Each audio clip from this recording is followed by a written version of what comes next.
so keep that in mind. Yeah, hey, forget I asked.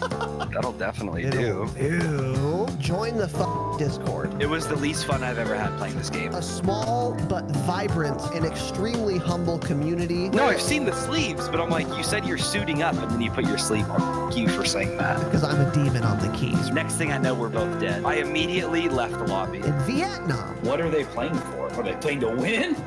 Stay humble. Stay humble. We are live. Welcome to the Dropshot on a Friday evening. We'll get into it. Episode number 89.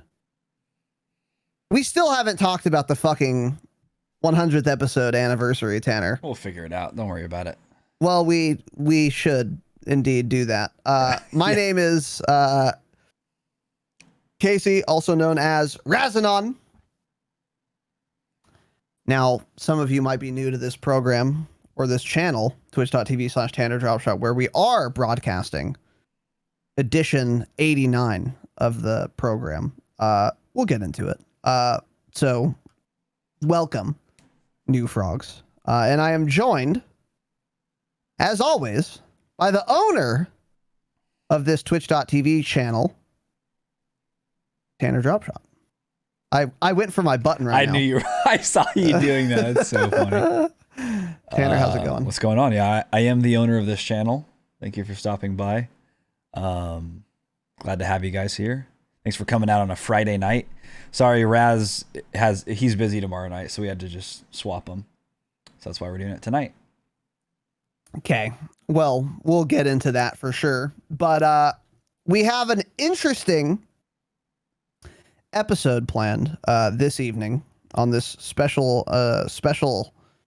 edition of the program. But first, Is it a special edition?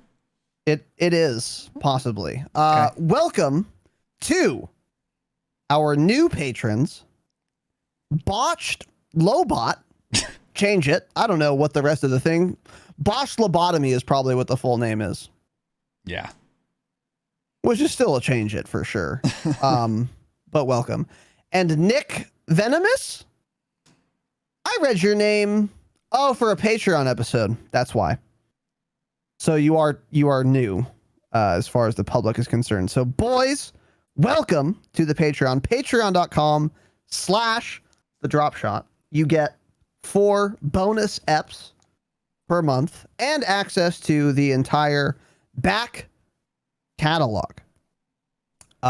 We just recorded our first Patreon episode for December, which is now live. It went live at noon Pacific time today. And it was really fucking good. Most of the time with these Patreon episodes, we have a pretty good idea. And then once we start talking about it, it becomes a much better idea than we originally thought it would be. So like our last episode was like kind of kill streak tips, multi-kill tips, basically things geared toward getting Killer Master or getting even a nuke. And we go into it with notes and an idea of what we're going to say. But then as we start talking about it, we think of like other things. And this episode was like a perfect example of that. Like we had so many like tiny little fucking cool details. I really liked that episode, and I feel like that's the kind of value that we enjoy bringing to the patrons the most. And I was very pleased with our last episode. And in the Discord, Go Blue Mason, friend of the program, patreon.com/dropshot.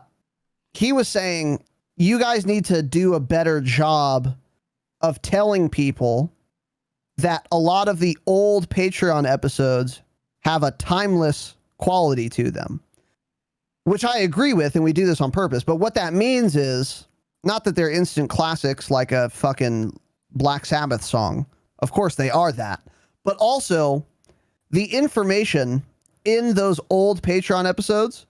So like nuke tips for Modern Warfare. A lot of the info in there, even if you're never going to play MW again, is still good because it is ubiquitous across all Call of Duty games.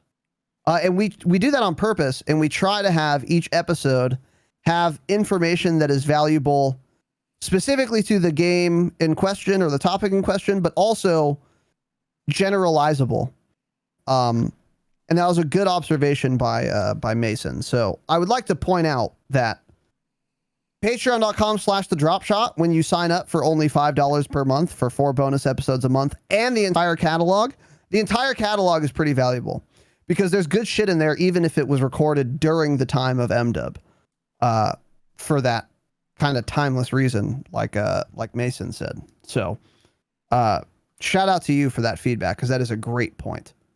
And then also, if you're a new frog to the Patreon, make sure you join the fucking Discord.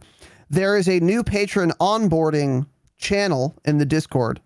It will show you how to put the Patreon feed on your podcast app, join the Hangouts, shit like that. Also, Miss Lemur Party and Robbie L. This is kind of weird, and I don't remember doing this, but both of you, thank you for the 20 United States dollars each toward the website fund. I don't know why we got 3 donations in one day. Pretty weird. I genuinely don't remember talking about donations. I don't remember either. Not on like the last 2 episodes or something, really. I don't understand why this happened, but it did. So, Lemur and Robbie, thank you both very much. Patreon is a great way to support this program. PayPal donations, probably, it doesn't really get much better than that. I mean, that's just mainlining support, dude. And normally we don't, advertise donation links or anything. We've had them this whole time, but we don't talk about them that much because they're not like, because we're not trying to get as much money as possible. We're trying to go full time. And the way to do that is to have good metrics like patrons, because then we can look at that and we can kind of like see roughly how much we're going to make in a month. That's what's most helpful. And it's easiest for you guys. And you guys get bonus content from it. But in this case, because we're building the website, the donations are appreciated. So I don't know why you guys did it, but thank you. It means a lot. And also, Stephen P., also known as SP Farms, the Dropshot farmer, dare I say, the crop shotter. It's a work in progress. Okay, well. Yeah. You're fucking insane. And I would like to especially thank you for the 100 United States dollars contribution to the Ciderino, dude. Let's go. We love to hear it. We love to see it. SP Farms, longtime listener.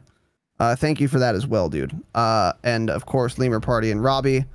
That means a lot. And that actually goes quite a long way. So we really appreciate that. That's a lot of scratch from all 3 of you. Steven, in particular, you're insane, and I appreciate it, and thank you. We also have breaking news. Breaking news. Go Aussie Menace has decided to contribute to that fund.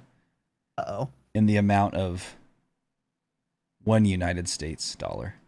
Let's fucking go. Thanks, Ozzy. It just says fund. Thanks, brother. God King. We take those. Hey, it all adds up. Thanks, Every Ozzy. dollar counts. Yeah. Every dollar fucking counts. Yeah, so thanks, dude. But yeah, for all of you, thank you. I think we're gonna Tanner, any announcements from you? No, I just want to say I got my mug, my official. Ooh. My official mug. I posted a picture in front of my Christmas tree. I took a picture in front of my Christmas tree. Everyone talks shit. They're like, "Oh, why is there 3 ornaments on there?" You guys are fucking moron. There's 3 cases of ornaments on there. There's a ton of them. So suck me off and order this mug now. Yeah. It's a great mug. I drank coffee out of it this morning, wiped it out. I didn't clean it, just wiped it out real quick. Looks good though. I'm going to leave it right here so you guys can all look at it and be jealous and buy one. This is why we have coronavirus, by the way. Yeah, looks good. I think you need to put it on a more raised coaster, I would say. It's a little too Okay. What a lovely. solid gold coaster. Well, it wouldn't be as valuable as the mug that was atop it. Because of course that is official the Dropshot Call of Duty podcast mug, and you can see links to our shop in the description. Shills. Okay, so also since Friday night is normally the Damascus hangout, we've rescheduled that to Saturday. Why is this? You're going to... I don't know. Why? Oh, yeah. No, we already talked about it, actually. Because you're going to be photographing a wedding. Yeah, I'm going to be... It worked out okay. I was going to be... Okay. It's going to be gone the whole weekend, but, you know, COVID, they can't have it at the venue anymore, so we're just going down for the day tomorrow. Yeah. So, yeah, I'm sad I'm going to miss Warzone Customs. Because I think my audio issue is fixed as well, so I kind of wanted to play it. Shout out to test that. Shout out to Power GPU tech support at, is it the Drunk Kev? I'll look it up right now. Okay. Anyways, but you keep talking. Yeah.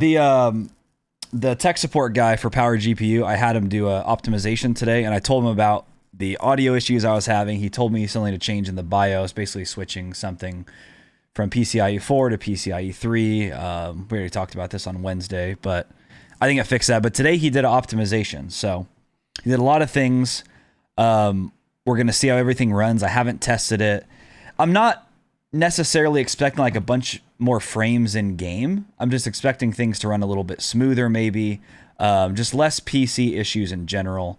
So he does tech support. It's $50 an hour. He did it. It was like an hour 30, hour and 45, and he just charged me for $50. So he has these like scripts that he makes, and he told me how to do all of it. It's like Windows registry changes. So he's like, he puts this folder on my computer, and he's like, here, next time you install your NVIDIA drivers, I want you to follow this template. Like basically 90% of what is in the NVIDIA drivers is crap and junk. And he's like, you don't want it on your computer even. You don't need it. So he's like, install it without all of these things. So he showed me how to do all that. He left a little template on how to do it.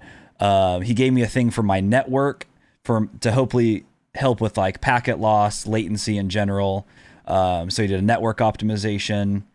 Yeah. Just a lot of other little things. So I'm excited to really test that out and see how it runs. But it seems like it was worth it. He really knew what he was talking about. And he, of course, before he left, installed a keylogger on Tanner's computer. But that's a joke. Yeah. So his Twitter handle is @RealDrunkEV. It's Drunk Kev, but the K is doing the work for two words. So RealDrunkEV. Real Drunk Kev. This guy really fucking knows his shit, by the way. He's the one who gave me like a quick fix for the audio issue I had been having, where I was restarting my PC every time it got garbled. He was like, no, open Windows services, restart the audio. Like I tweeted at him and he just immediately knew the problem. Yeah. Like he really knows his shit. So yeah, if you guys want like PC optimization, even if everything's running smoothly, it's probably worth doing. Yes. And he's a cool dude. So we stand Power GPU and their employees. Yeah, he even like went through all my programs that were running or things that run on startup that I thought I kind of needed, because I've gone through that stuff because I know about some of that. You know, like you don't need all these programs running as soon as Windows starts. So he went through that and he's like, no, you don't need this. You don't need this. He actually went through and he uninstalled some of my programs and he was like, try it without it. See how it runs. Basically, any RGB software is garbage. And he said it can actually screw with games anti-cheats, and it like gives you a performance hit, because I don't know exactly what it is. But basically, RGB software is very bad. So he uninstalled all of mine. He's like, just try doing it without it. If you really care about the lights that much, you can reinstall it. But, you know. But yeah, he went through all sorts of shit like that. So. And he insulted you under his breath for even having it. Yeah. He also told me to never put my PC to sleep. I was like, I just put mine to sleep every night. He's like, well, yeah, so let's not do that anymore. He didn't say that, but he was like, I don't ever turn my computer off. You shouldn't ever have to, unless there's a Windows update, basically. He said, and mine never goes off. So, a lot of changes.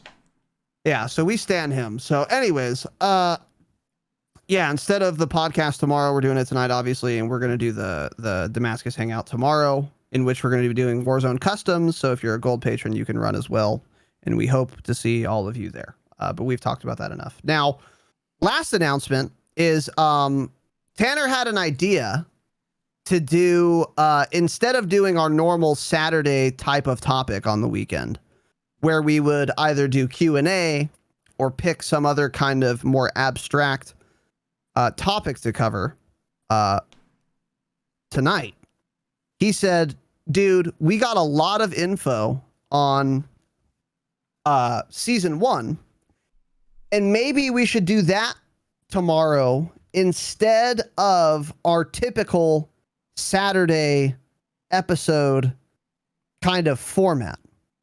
And I said, that's interesting. And we kind of talked about it. And then we said, you know what? Let's put it to a vote. So Tanner, can you pull up the notes, please? And then really zoom in on this this poll here. So just hold that control. There we go. Perfect. So we ran a vote and we can see the tally here, right? So you were going to vote my face if we wanted to stick with Q&A. And we were going to vote Tanner's face if we wanted to cover, if you guys wanted to cover the news items that we've gotten. So I will remind everyone, of course, join the fucking Discord so you can participate in polls of this type. Now we can get off the notes. Thank you, Tanner. So the votes were in. It was 7 voted for Q&A, and 52 voted that we cover the season 1 info. So thank you for your input, but oops, this is not a democracy. Right? We don't give a fuck. We don't fucking care, okay? So we ran this because we wanted to get a sense for what you thought. Right? We wanted an idea of what you, the people, would want. But you voted in a way, and we decided on a whim, right? On a whim, we said, nah, we'll save it for Wednesday. Fuck you. We're doing Q&A anyway. So if you saw the results of this poll, hey, thanks for playing. Doesn't matter because we're doing it anyway. Right? So without further ado, that is all of our announcements. If you were listening for the jingle, here it is.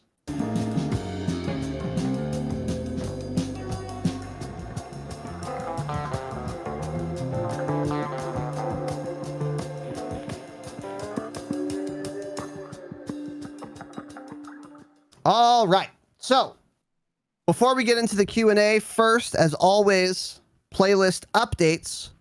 Not too much to talk about here. Interestingly, Nuketown 24/7 is back. Honestly, this is kind of weird to me because they took it out for what, 5 days? Yeah. That's odd. Well, that is strange. Yeah, I don't know why they even took it out to begin with. I think most people thought it was going back at the start of season 1. But now, as the next announcement shows, that's, the reason why it was still in. Maybe they changed something on it. Maybe they fixed some corners everyone camped in. Yeah, we'll certainly see if that's true. It's not. So anyway, that's back. And Mothertown Mosh Pit is still in the game, by the way. Also, reminder, double XP and double weapon XP starts tomorrow, the 12th at 10 a.m. Pacific. And it goes until December 15th at 11 p.m. So that is something to keep in mind. And then also in the wrong section. Well, it's not. It doesn't fit in the other section either because that wouldn't make sense. Okay. The diamond camo progress is now, in quotes, fixed. So Treyarch Studios says, update. Diamond camo progress should now be unlocked for all players who've earned it on their weapons. Please restart your game and check again. Now you put this in quotes. Is this a fake news fix? Well, no, they've said it's fixed. I guess there's only one other time before this now, but apparently it's actually truly fixed now from what I saw on Twitter. Oh, okay. So, and that's a little, that was a hot fix that went live earlier today. Got it. Okay, cool. Well, good to know. So yeah, that's fixed now. If it's not fixed for you, it will be soon. They're at least making progress on that. But yeah, I haven't heard any complaints, so it's probably actually fixed. You can actually get your dark matter now. I suspect. So with that said, let's get into the meat and potatoes of the program. So we can go back to the notes. Let's hit our first question here. And this is from, let's zoom the fuck in on that for sure. Yeah. Like I mean, well, you can pull it up in your own notes, right? Right. I can, but I want the viewers to be able to see. Okay, Perfect. well, they see it. So West Name Ever Change It asks, last weekend at a Halloween party, I got into a pretty fun debate with a COD bro about skill-based matchmaking. He was pro skill-based. I was against.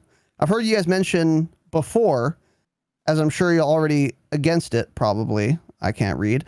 But could you give both a pro and con of the current matchmaking system? In your opinion on what would have to happen to make Activision make any big changes to matchmaking? Thanks for sure. Okay. Tanner, what are your thoughts? Okay. A pro and a con of the current matchmaking system. I'm not kidding. I don't just want to sound like I'm complaining. I can't think of a single pro.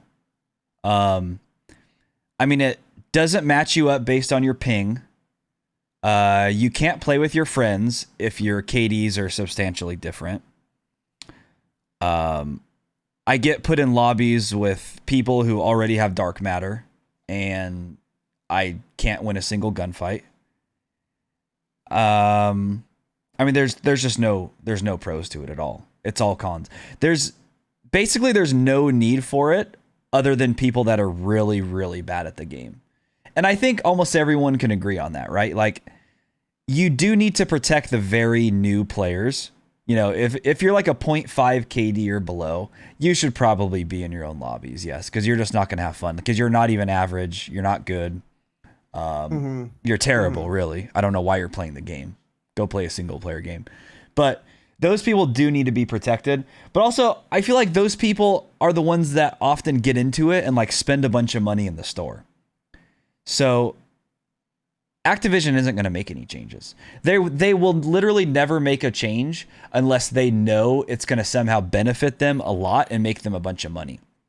They don't care how many people are complaining on Twitter. If they ignore what's going on right now, because I think SBMM is like the hottest it's ever been. I mean, all sorts of people are talking about it. Big YouTubers are calling it out. Pro players are calling it out on Twitter, talking about it, like remove skill-based matchmaking. It's never been more talked about than it is right now, and they're still just ignoring it. So if they don't respond in some sense to this, then they're literally never going to. They just won't. They have no reason to. They're making a bunch of money and they know it, and at the end of the day, that's all they really care about. But yeah, I agree with you here against skill-based matchmaking. Like you're never going to get that good. You're just always basically going to stay average if you are average, because you're never going to play against people that are that much better than you. So I think it's a horrible system. It's not fun. Like you guys always say, oh, we just want to like stomp on kids that are bad. I'm like, no, I just want to play sometimes against people that have a 1.3 KD versus a 2.1, you know? It's like just mix and match it. Connection-based matchmaking. I want low ping. I want good hit reg, especially in this shit game. Yeah. And, you know, that's pretty much it. So, West, this is a big topic, and Tanner hit a lot of good points there. And we've talked about this a lot. It's not like skill-based matchmaking is bad for one reason. It's bad for so many reasons. But if you're interested in our full opinion on this, because I'm not going to rehash this, I think Tanner's probably said about enough, but we've given a very, very detailed argument against skill-based matchmaking in a past episode. I think it's somewhere in the 40s or 50s, but you can look for an episode title, SBMM or skill-based matchmaking or something. That's the title of the episode. And the entire episode is dedicated to why skill-based matchmaking is bad. and we go into extreme detail on all the reasons that it is bad for good players, and it doesn't actually help average players. The only people it might help are really shit players, like Tanner said. But the easier way to solve this problem for those players is to have just a bifurcated system where if you're under a 0.6 KD, you're only matched with other players of that type. And then if you're above a 0.6 KD, it's connection based and there's no skill based matchmaking at all. If there's any skill based matchmaking, it happens after the lobby is formed. So there's team balancing, but not before the lobby is formed. But again, we've gone into a ton of detail. We did a long episode on this. So if you want to hear our full thoughts and our really cogent arguments, I would say dig into the archives. Dig in. So, yeah. So now let's. What do you say, Tanner? Do we spill the beans? Should we? We're gonna. I think we should. We're gonna spill the beans, chat. This was a bait. This was a bait. We are going to cover, of course, the season 1 news. The people have spoken. Resoundingly, they have spoken, and you guys want us to cover the season 1 news thing. So that is what the actual topic of this program will be this evening. We just wanted to make sure to play a nice little funny joke. And it made Tanner and I laugh really hard last night. Yeah, so absolutely get shit on. Now, I will remind you, this is not a democracy. That is, of course, true.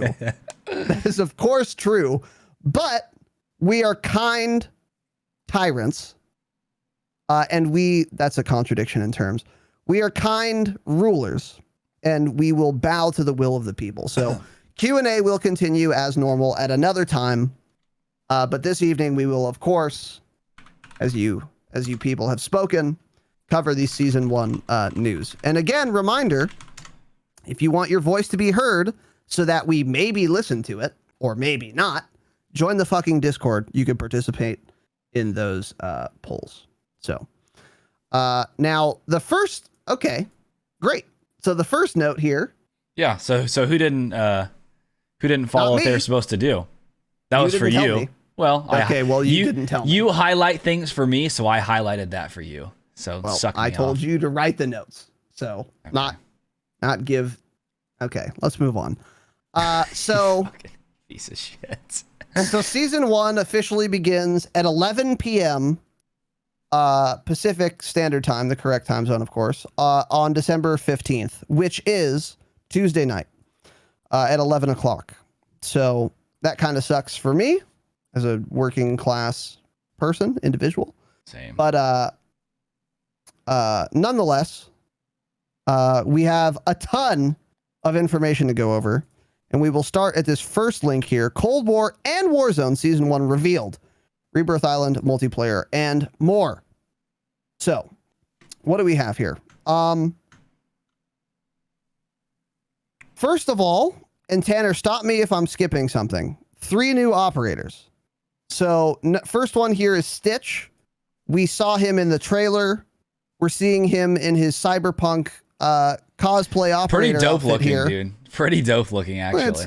It's yikes. It is like cyberpunk. He's got little stupid tattoos everywhere. Yeah. It's very cyberpunked out. Yeah. So, anyway, Stitch, and we already knew he was coming. I don't really care about new operators, but we thought we would mention it. Yeah, and he's there. He unlocks immediately with the battle pass. So that's the one you get right away. So you'll get 1 new operator as the new season drops. Yeah. So that is good to know. And then also Bulldozer is an unannounced up until this time operator. It is a POC, and we love representation. And it is also a woman. So we're hitting all the boxes here. Bulldozer, change the name, is a part of the NATO faction. That's another operator that's coming. And then Stitch is the Warsaw Pact faction, by the way. And then our third operator is named Zayna. That's also NATO.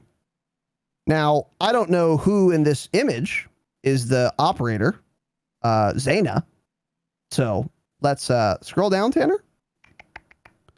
What do you mean? This is, well, no. That's for the weapons. Actually. It's that one. What did you say was the POC? Bulldozer? Yeah, I thought Bulldozer. No, Bulldozer is one of these men here. I think Bulldozer. Oh, okay. I think Bulldozer is this guy. Yeah, it even says on his shirt Bulldozer. Pretty dope looking. He's got like a welding helmet on. So his name is appropriate. Yeah. Yeah. Okay. So that's a cool looking one. Bulldozer's another. Yeah, he's cool look. He's another edgelord though, fully masked up. So if you wanted to cosplay as yourself in the game, then you can use a character with a mask, such as Bulldozer. So that's interesting. And then Zayna is, of course, the POC. Yeah. And before we move on, in this image, Ozzy pointed this out in Discord. What do you notice about the map? It's raid. Do you notice anything in like particular that you like about it or notice immediately? Any thoughts? I think I saw this in the Discord and I couldn't agree with it more. It looks the same. Yeah. It looks like it looks like they pace it. The visibility looks great. We don't see any graffiti or any unnecessary junk floating around. So that's good. We hope that we hope that the rest of the map isn't cluttered with garbage, or floating dust particles. Yes. Agreed. But yeah, so that's it for the operators. Yeah, and then Zayna, the female operator here. She's kind of bad too. I'm gonna keep it a buck. Mara or Zayna? Where are you at? Mara. Okay. For sure, dude. Jesus. We'll have to see some other operator skins here, but I'm a fan of Zayna so far. But anyways, let's definitely move on. 5 new weapons. So first one, Mac 10 SMG. This is one that we have talked about. And then here's the text for it, featuring an impressive fully automatic fire rate. Is that impressive? Okay. Initially tempered by a slight vertical recoil and moderate damage. This new SMG benefits from improved handling speeds. So full auto fire rate. It's not saying that it's insanely fast fire rate. And if it was a really high fire rate gun, I think they would have said as much. I think but maybe not. When they use the word impressive, that was their way of saying like it's a high fire rate. That's what I took it as, to be honest. That's for sure possible. So this description essentially sounds exactly like what we had said, which was it sounds like a switchblade. But, this game has bullet velocity, so it's not going to hit like a switchblade did at range. But it seems like it'll be like that up close. High fire rate, probably a decent mag size with extended mags. They say slight vertical recoil. I'm saying right now that's fake fucking news. It's going to have a shitload of recoil. Light, fully automatic weapons like that have so much recoil in real life. Like you can't control those. So it's going to be a disaster outside of 20 meters. Okay. Yeah, I think that's probably true. So yeah, not much else to say beyond what we've already said. So that one you unlock at tier 15. Oh, good to know. Yeah, tier 15 in the battle pass, and that is a part of the free battle pass stream, as all the weapons are, which is good.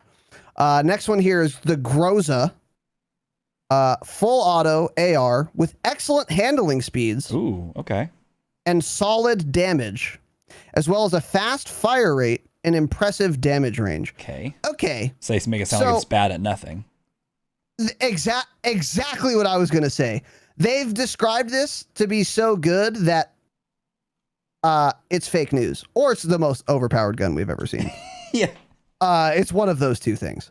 Because at first I'm like, oh, okay, it sounds like an M13. And then it's like, okay, oh, and an impressive damage range. Okay. So I actually don't know what to think of this gun. It could be balanced, perhaps. Like you could say all this about the AS Val.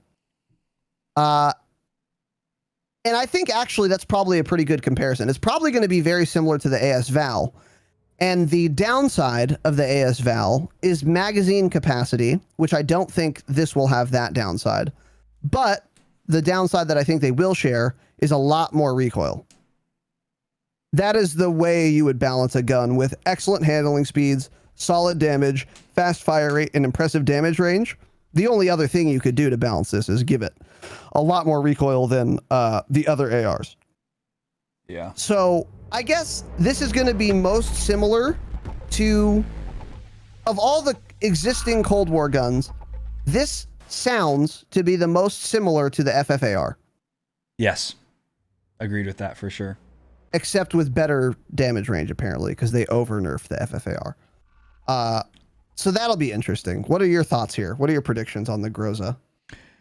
How do I they make it pronounce sound Groza? They make it sound so good. And like I was saying Wednesday, the Groza is usually very good in video games. Like in PUBG, it's like the best assault rifle. What's the other game it was in? Somebody in chat said it. I don't remember what it was. But PUBG? Besides PUBG. But it's usually known as a pretty good gun. So it's probably just going to be good at everything, but not great at anything, you know? So it'll be kind of like average at all these. They say fast fire rate. I doubt it's like a fast fire. It's probably average. Like damage. A post-nerf M4? Sometimes I feel like they just put words in there to add adjectives in, you know? Yeah. I think the fire rate's going to be average. It's probably going to have average damage range. There needs to be something that's different, and maybe that's going to be the handling speed or something like that, you know? Maybe better handling speed than the other ARs, but everything else is about the same. But yeah, regardless, there's definitely another AR needed in the game, more than one AR. I agree. Yes, I agree 1,000%. So yeah, I'm excited for that. So that is good. Yeah. So hold on, let me get to these real quick. Some of them are old. I'm gonna go pee while you do that. I'll be right okay. back. You can hit the next one. Sorry, by the way, boys. It took a while there, but Zodiac, 200 bits, and Toad, 100 biddies. Let's fucking go. Thank you, boys. Appreciate that. Sorry you had to wait 28 and 23 minutes, respectively. And Get Scammed, literally, like his name said, just got scammed. 5 gifted subs from Get Scammed. Let's go, baby. Thank you, dude. I appreciate that, brother. Thanks for the support tonight, gentlemen. Appreciate it a lot. Okay. So let's get on to the next one here. Where are we at? Okay. I don't know if we already said that. This one you unlock at tier 31, though. So the first one was tier... the MAC-10 SMG was tier 15. This is tier 31. So just like it was in Modern Warfare. Tier 15, tier 31. Our next weapon on the list, which I'm not excited for, and I know Raz won't be when he comes back. The Street Sweeper, which is a shotgun. Which is a fucking yikes. With the fastest fire rate... Oh, God. The fastest fire rate in its class and a larger ammo pool than its brethren. Oh, God. What? This is a fully automatic shotgun designed to clear out rooms of multiple foes. Oh, no. Are you fucking kidding me? I didn't read this before. Auto? Are you kidding me?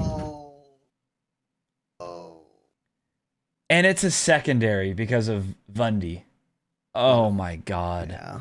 Prior to your gunsmithing, expect slightly reduced damage, but with reliable weapon control. Weapon control doesn't matter on a fully automatic shotgun. It doesn't matter. I'm so fucking mad right now, dude. Yeah. So Street Sweeper shotgun. Okay. So full auto, shoddy, large ammo pool, and fastest fire rate in its class. So this is either going to be... This actually isn't that bad, and I'll tell you why. If it's good, it's going to be so offensive to play against that everyone will want it nerfed, and then it will be nerfed hard. Good point. That's fine. Oops. And if it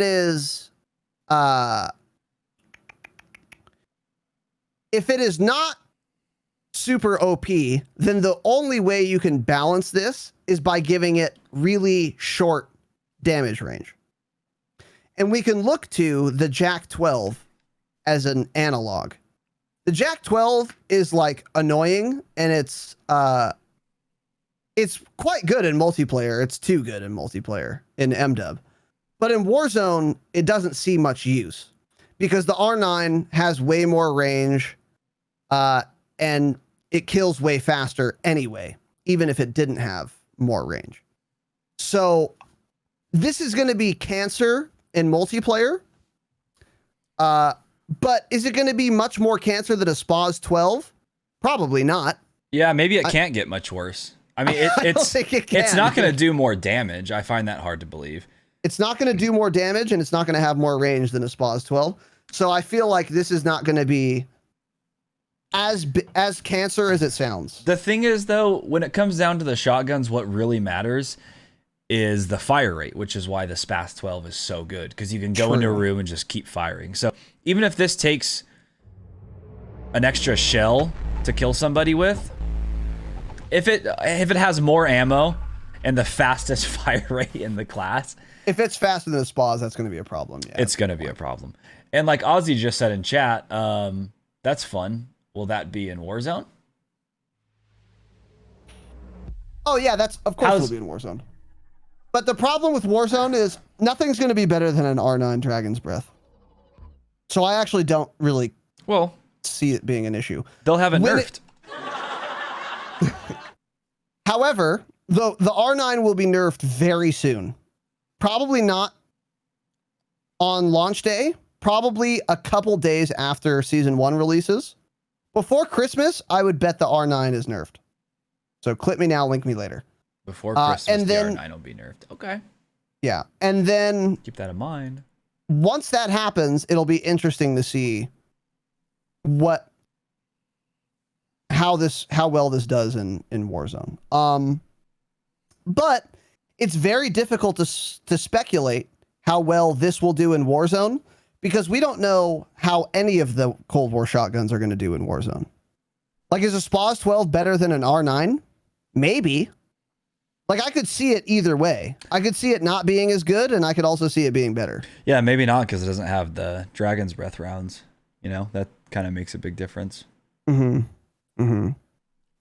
So this will be interesting, but are we happy to see, is there any scenario where this is a good thing? Of course not. Of course if shotguns were primaries, it would be, I mean, I would still be mad, but it would be more okay in the fact that they're secondaries. Agreed. God, I'm going to level that up so fast. Yeah, for sure. So anyways, that's coming. And then let's move on here. The sledgehammer. Let's stop calling melee weapons new weapons, right? Because they're not. Yeah, it doesn't change. It's just they're cosmetic skins for a knife. That's all that all of these melee weapons are. So that's actually pretty dope, though. A sledgehammer. It's not. They're releasing a sledgehammer. Leave a mark with the sledgehammer, a thick and weighty melee armament like your cock. To take with you when bludgeoning is the plan of attack. Okay. So it's a knife reskin.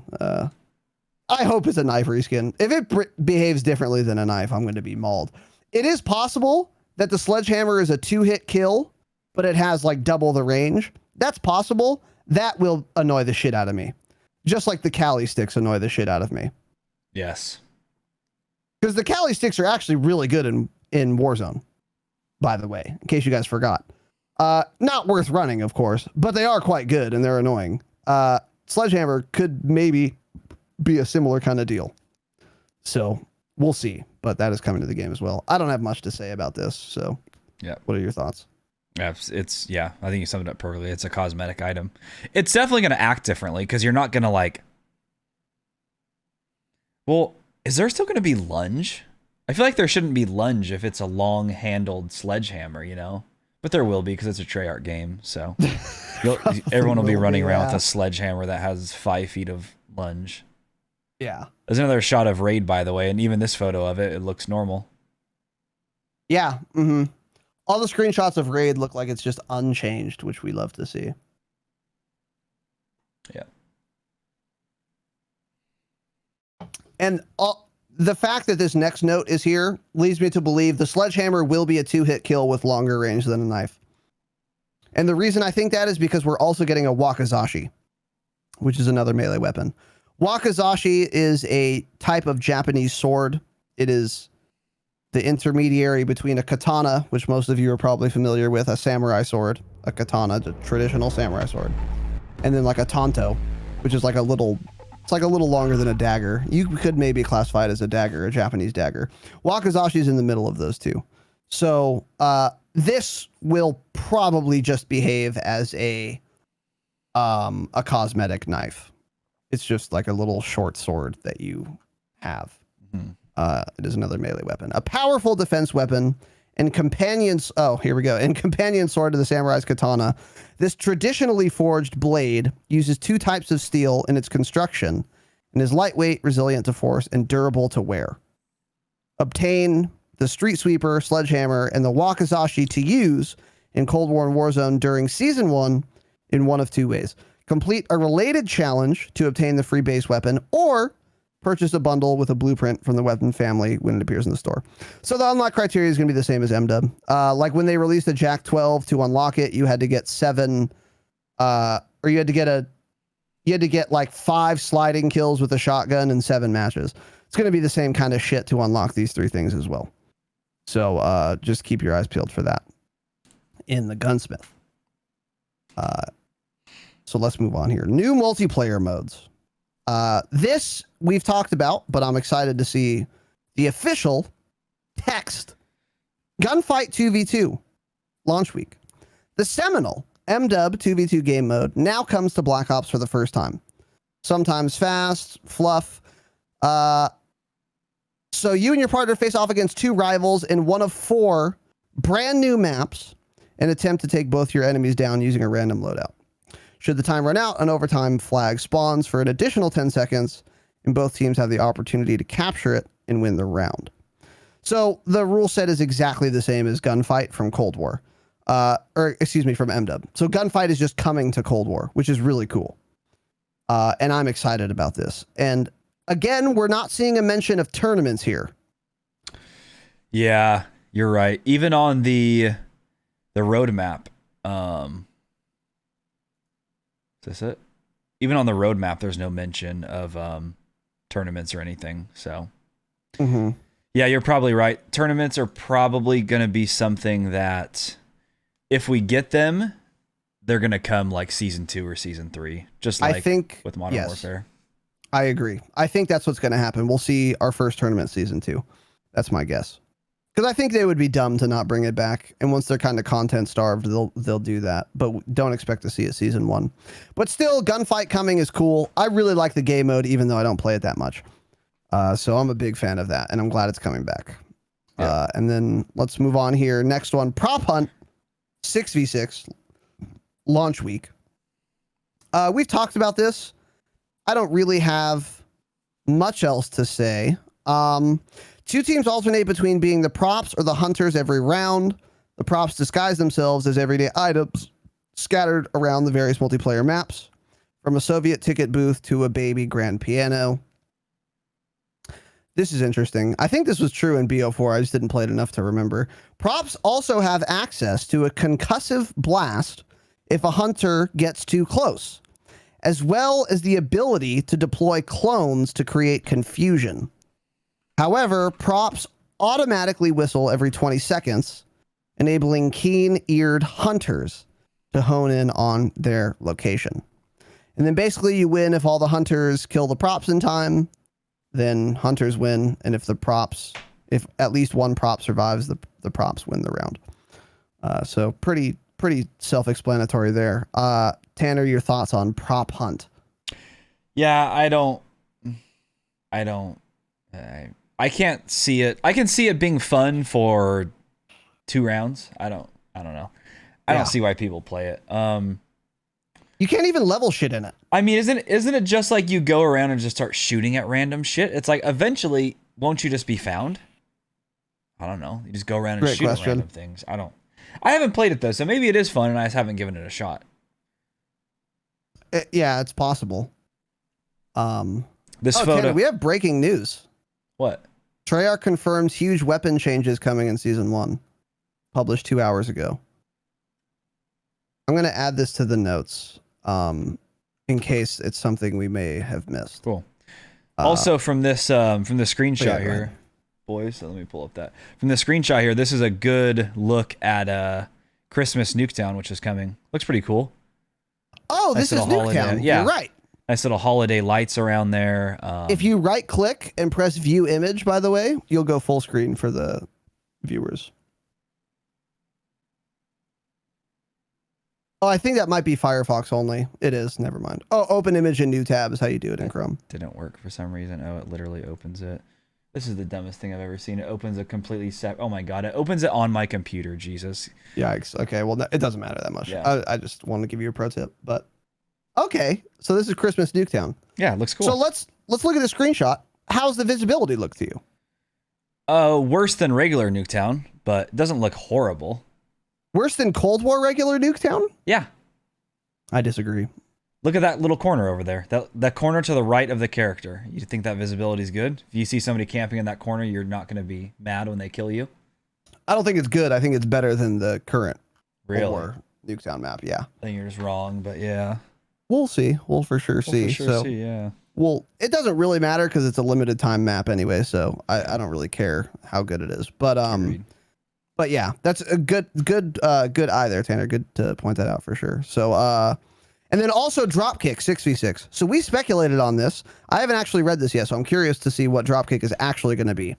This frantic game of nuclear hot potato, change it, features 2 teams, each vying for control of a special and extremely important briefcase. Okay. The round begins with each team racing to the location of the nuclear briefcase and attempting to pick it up. This is like cyber attack. Anyone grabbing the briefcase is automatically equipped with a powerful pistol. Oh. But it's ideally up to the rest of the team to keep the briefcase carrier safe. The team with the case gains access to launch codes as well as an ever-increasing... Oh, it's like fucking Flag Runner. What's it called? The MW mode? It's not Capture the Flag. No, it's not Capture the Flag. We hate playing it. We vote against it. It's not CTF.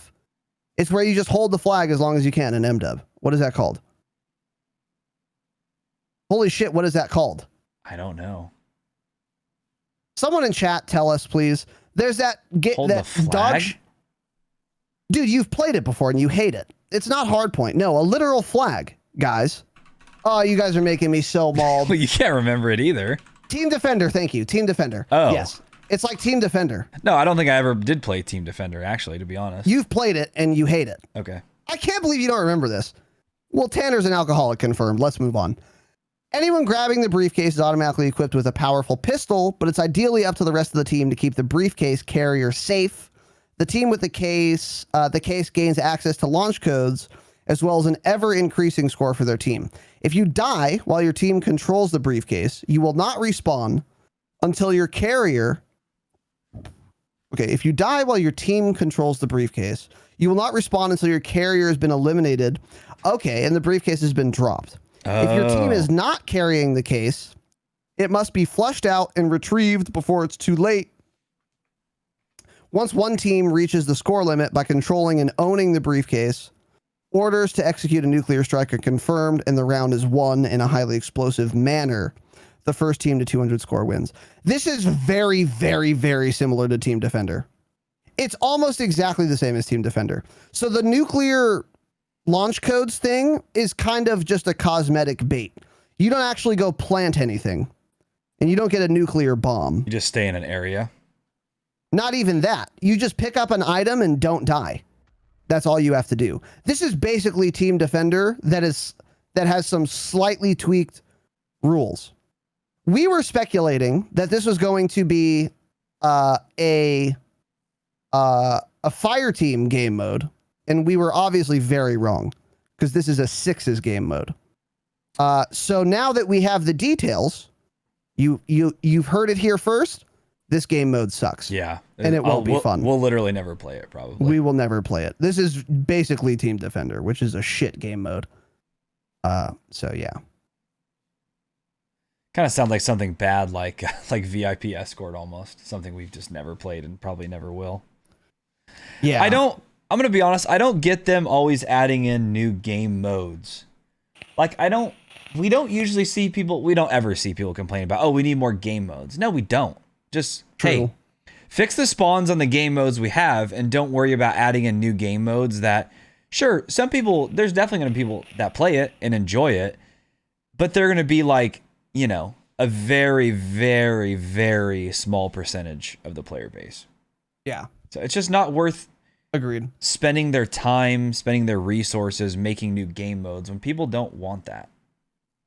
Mm-hmm. Mm-hmm.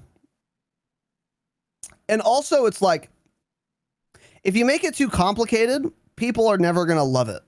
Mm-hmm. You have to keep the game modes simple so that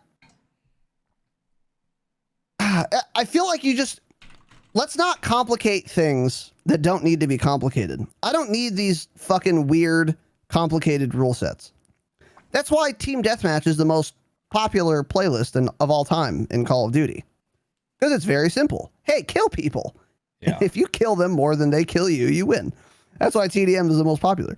Just like, let's keep things simple. So this is going to be shit, and we will never play Dropkick. So you've heard it here first. That's kind of a shame, because I was curious to see what this was going to be like. I thought it might be a pretty fun fire team game mode. It is categorically not that. So. We should just know by now that usually new game modes aren't very fun. Other than agreed. Other than the next game mode, which is here in the notes. True. Next, Combined Arms Hardpoint. Tanner told me about this, and I was very excited immediately. And so was Tanner. This sounds fucking fun, dude. Yeah. This sounds really fun, and this is a really good idea. Now, I will warn you all right now, if you're playing Combined Arms Hardpoint, it's going to be fun unless you're on the hardpoint. So don't play the objective in this game mode. You're not going to have a good time.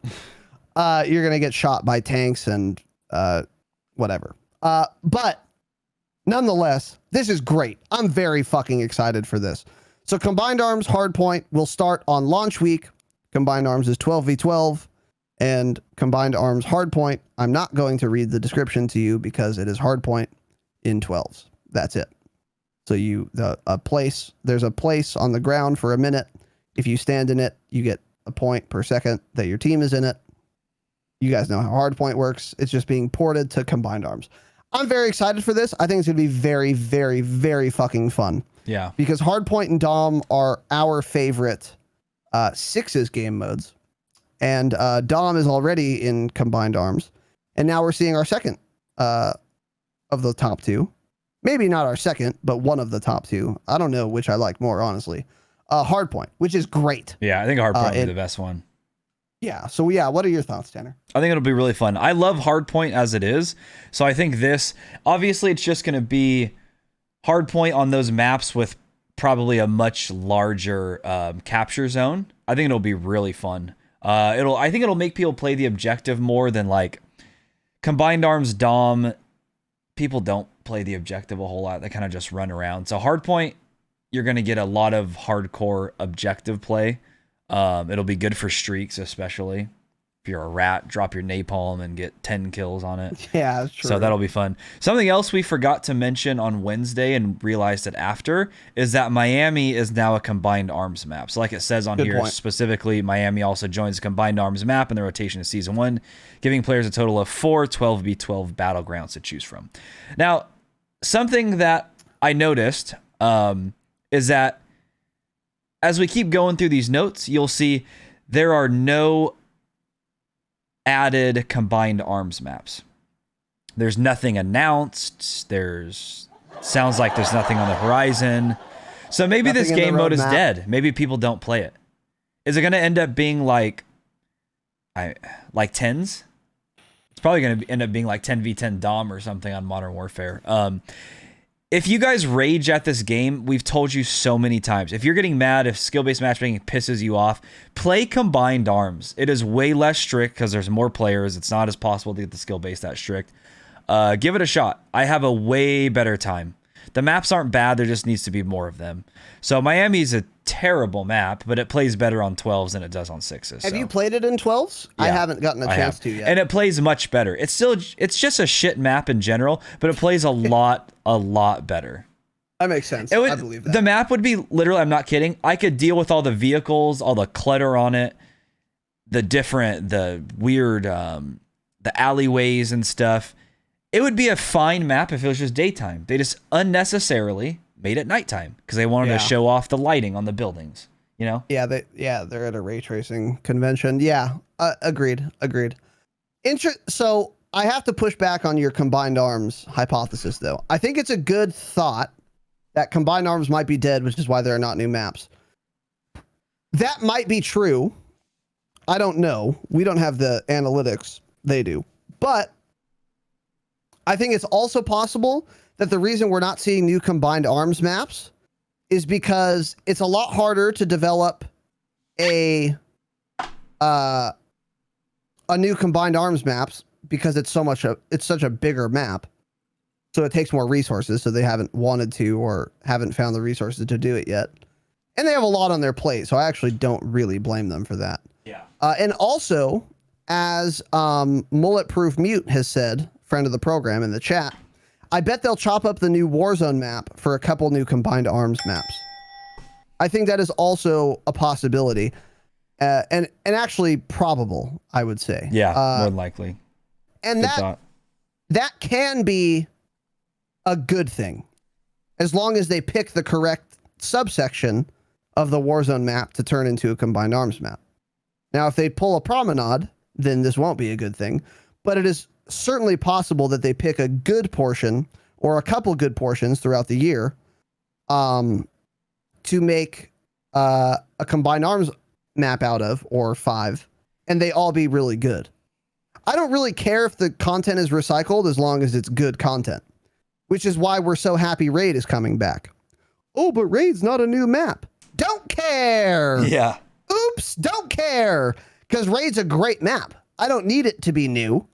I want it to be good. I don't care if it's new. I want it to be good. I care if it's good. So if they can have a Warzone map and then create good subsections for combined arms, that'll be great. So I think that's a good point, Mullet, for sure. Yeah. So yeah, that's what I would say. Hold on a second. Go for it. Goated. Can I get a scotch? Is that what you're doing? Of course, I'm on my second one. Okay. So, am I an alcoholic if... When did I buy this bottle of scotch? A week ago? And I'm already halfway through it? About a week ago! What? How much do you guys drink? Mullet, how much of this do you drink on average? Like, you know? I don't... Is that normal? Am I shit? I don't know. But Goated, thank you for the tier 1 4 months and for the 550 biddies. Let's go. Thank you, Goat. I appreciate that, brother. Guest host extraordinaire. Thank you. And False Cut with the Prime. Let's fucking go, False Cut. Thank you, dude. Appreciate you as well. 2 months. Okay. Half a bottle to 3/4 is normal. Hangouts, nights, go whole bottle. Jesus Christ. Okay, so I'm not an alcoholic. Okay, let's pull up Raz's cam while he tries to pour this.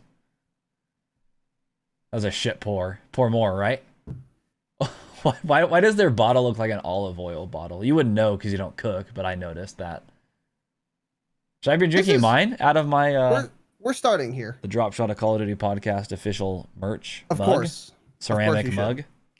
Links to the store, of course, are in the show notes. And they support the program. Make sure you're a patron before you buy merch. Thank you. Jeez. Gift says I rip half a handle of Tito's a night. Jesus. Holy shit. Okay, will you start getting into the maps here? I'm gonna go pee real quick. So. Make sure I'm big screen or I will fucking mauled. Well, or you can do the... Yeah, that's good. That's fine.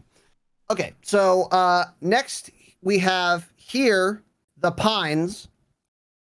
6v6. I've literally had less than 1 beer, so that slur was just cognitive decline. It wasn't alcohol. The Pines 6v6 launch week. Located in a neon-drenched New Jersey shopping center. Any Italians in the chat? The Pines is a medium-sized, multi-level map. Okay, they gave us the address. At 2900 Sherman Drive, just off the I-189. By the way, you know that a Californian wrote these patch notes because if you are in any other state in the United States of America, you would have said just off I-189. But the fact that the article is in front of it, just off the I-189, that is specifically a Californian phraseology. So you know that this was written by a Californian. That I will guarantee it. So you can look up the residence of the author of these patch notes, and you will find they are from California, which is, of course, the best state in the union, or it used to be. And Gavin Newsom is going to raid all of our homes. That's a joke, Gavin. The date is January 21st, 1984, and there's little time to check out the latest tech at Radio House or drop a few quarters into the Pitfall machine at the Galaxy Room. I'm not reading this.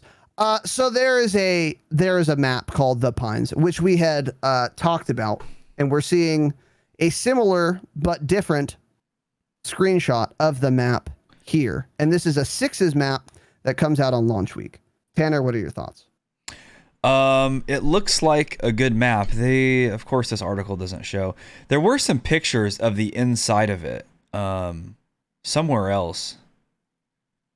Oh, you know what? They were leaked. They were leaked images. That's why they're not here. They were, they were leaked when somebody got in and then played the game. But the map, we already talked about. The map looks fun. Like you said before, it's nighttime, which isn't good, but it's all going to be inside. Like, you probably basically spawn outside and you go right in, and there's just going to be like no gunfights outside. So I think it'll be fine. I think it's an interesting concept, a map based on a mall. I don't know. I think that'll be fun. I'm excited to play that one a lot.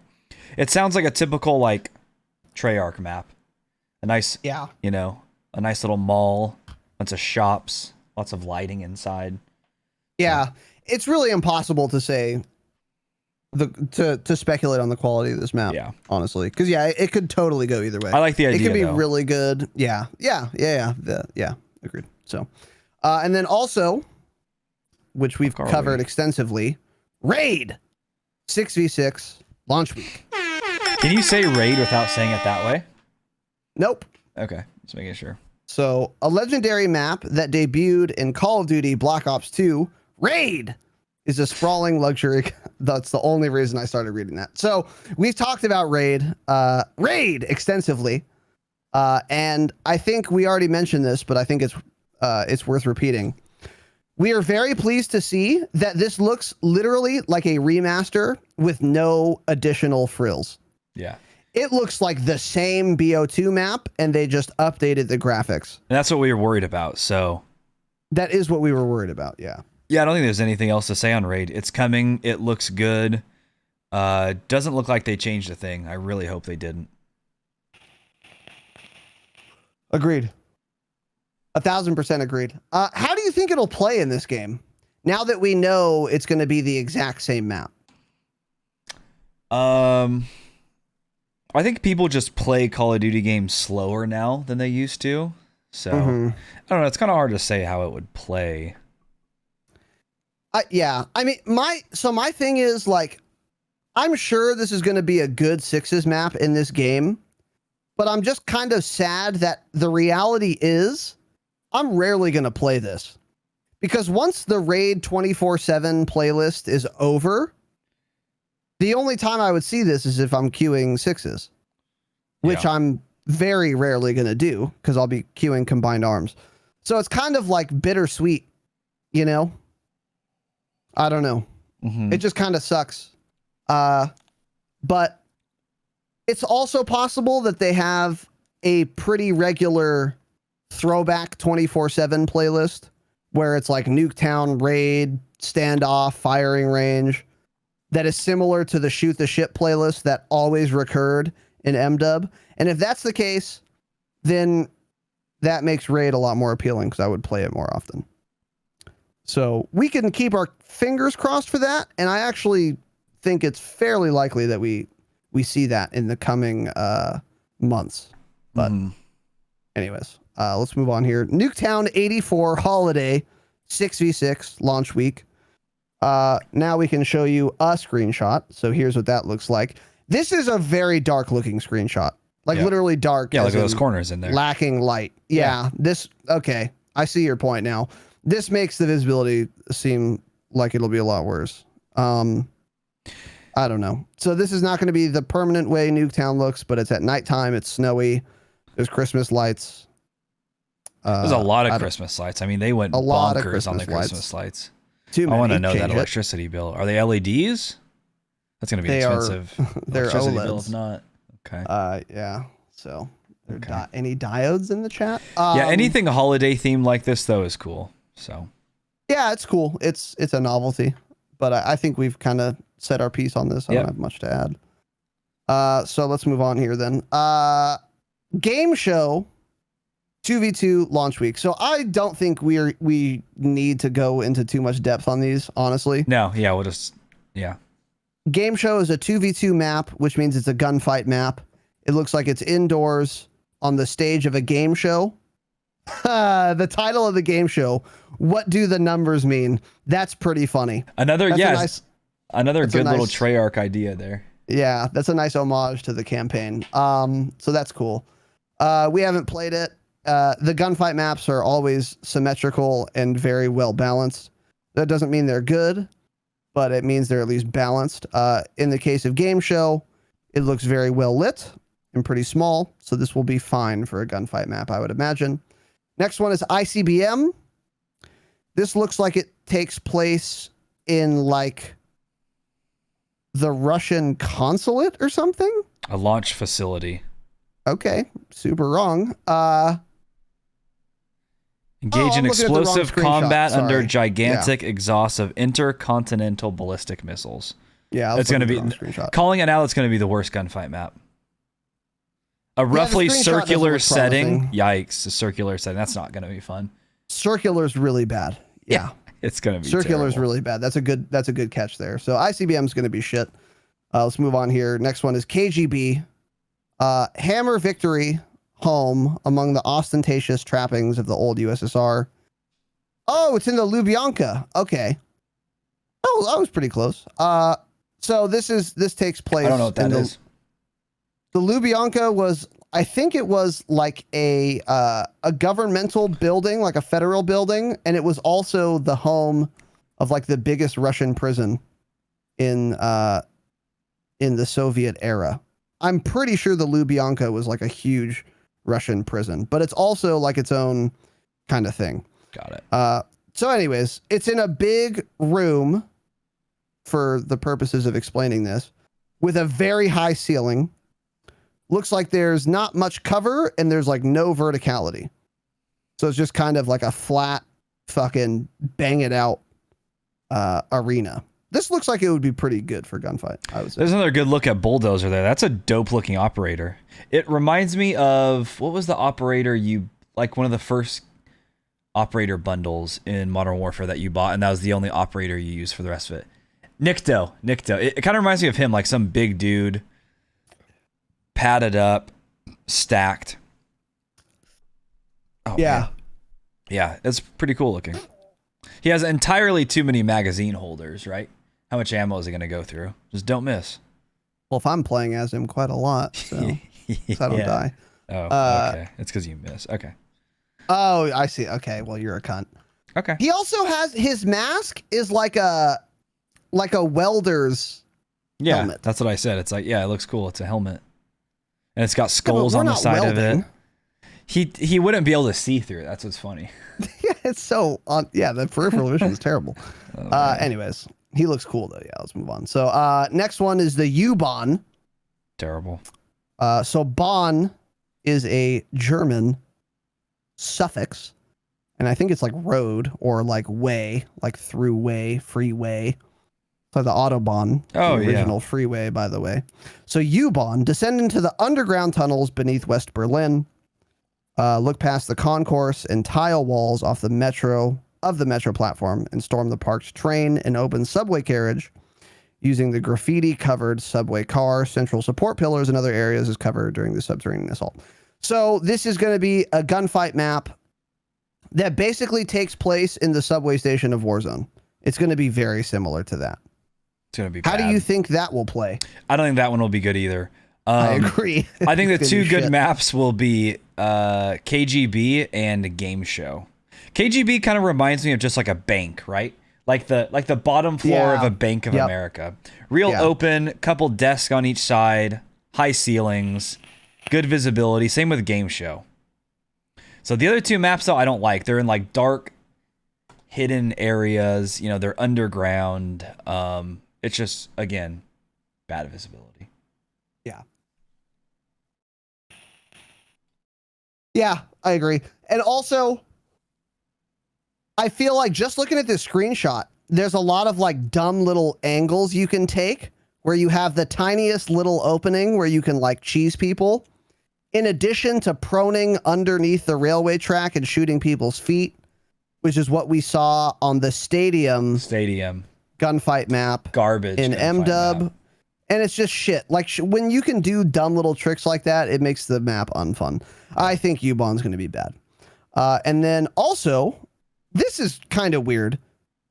A new fire team map, Sanatorium. Deep in the Ural Plains is a Soviet experimental health retreat. Okay. The focus of a clandestine investigation by NATO forces in September of '84. So I have very little to say about this. It's a new fire team map, so it's going to be fucking big. If anything, if I was going to say anything about this, it would be this. Expect the fire team maps to all be subsets of a future Warzone map. Yeah. So even if you don't give a shit about fire team, which is where Tanner and I lie, it's probably worth playing it a couple times to get a feel for what the map looks like, because it's probably going to be a section of a future Warzone map, is my guess. Now, when it comes to Sanatorium, from the screenshot, I have no information. It's a rooftop, so I don't know what the map looks like, right? If you read it, it kind of explains rooftop. It kind of explains it, right? Okay, So basically, tell me more. Low wooded hills provide cover for fire team squads to gain reconnaissance over the main, roughly circular hotel building. Then behind the hotel building, it is on a lake. So lakeside structures, a large wooden dock. So it sounds like an interesting map. But yeah, at the end of the day, it's fire team, and we don't have fun on fire team. But for you guys that play it, I think the current fire team map is terrible. So this sounds interesting. It kind of sounds like, you're basically coming at that main building from one side because the other side's close to the water or something. So it sounds interesting.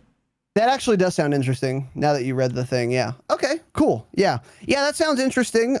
It sounds like it would work well. Like, it's important to note that they said a large wooded area. So if it was just a bunch of hills and it was like plains, like grass, then this would be a shit map. Because then you would get on top of the roof, get in the building, and just rape everyone. But if it's wooded, that means there's a bunch of trees and rocks, and you can use those as cover.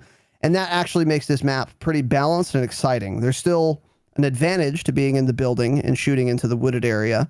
However, if you're the attacker, for lack of a better term, coming from the wooded area to the building, you have ample cover to make your advance. So I think this actually does sound super interesting. So that'll be cool. Not so much as a fire team map, but again, as a sneak preview at what will likely be a future Warzone map. So that is cool. Yeah. And then moving on here, do you need to take a break for any announcements, any shout outs, any No, I'm good. PPs? Okay, good. New tools of the trade, score streak, harp launch week, which we talked about. Which I called. I said we needed this the most out of everything. Tanner did call this, yes. This high-flying stealth aircraft, and this acronym stands for High Altitude Reconnaissance Plane, shows both enemy positions and their directions on the minimap, giving you a key advantage during the endgame moments of a multiplayer match. So the Harp is not an advanced UAV. It's better than that. It is a Blackbird. So timeout. Okay, well, finish first. Finish. And then I'll roast you. Okay. So I saw a Twitter post from someone who did the thing where you get the patch and then you play offline, and he tested the Harp in game and he had screenshots. We will not be showing it on this program because I do not want Activision's considerable legal team coming after the Dropshot LLC So I will simply relay what I saw. So the harp costed 7,000 score. The way it acted was you call it in and you get an advanced UAV kind of layout in your map where you see not only enemy positions, but also the directions they're facing. But rather than doing a sweep every second, it is a constant feed in real time of where they're facing. That's the difference between an advanced UAV and a Blackbird. Because a Blackbird will literally show you in real time. There's no updates. It's always live. Yeah. So like, as soon as they turn, it's on your minimap that they've turned direction. Also, it can be shot down because it flies. Yeah, it flies high, but it's not unshootable like an advanced UAV and MDub, for example. I actually like this because Blackbird, I don't remember if the Blackbird could be shot down or not, but if it couldn't have been shot down, that's a little too strong. I don't care what it costs.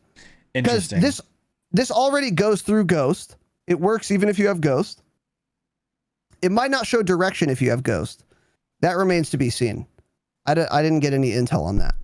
But at minimum, it will show your dot, but not your direction if you have Ghost when the enemy team has a harp up. But it would just be too strong if it couldn't be shot down. So this one can at least be shot down. I also don't know how many shots it will take to kill. But nonetheless, this is going to be a very powerful streak. And it costs 7,000 score, which is more than a chopper gunner. And it's like barely less than a VTOL. So it's going to cost a fuck ton too. So that's the intel. Tanner, what are your thoughts on the harp? I don't like how it can be shot down because I get what you're saying. Like it works through Ghosts and everything, but at the same time, it's only working for 40 seconds. If it's only up for 40 seconds, I think it shouldn't be able to be shot down. Interesting. I think it either needs to be something like it needs to be like 45 seconds and you can't shoot it down. Or if you can shoot it down, I think they should have made it so it lasted longer, like longer than a minute. But you're right. I mean, maybe it's going to take 3 or 4 rockets to shoot down. I think it depends on how much damage it can take. I think that's probably the main. Yeah. Because like gunships even, you can theoretically shoot them down, but good luck, you're never going to.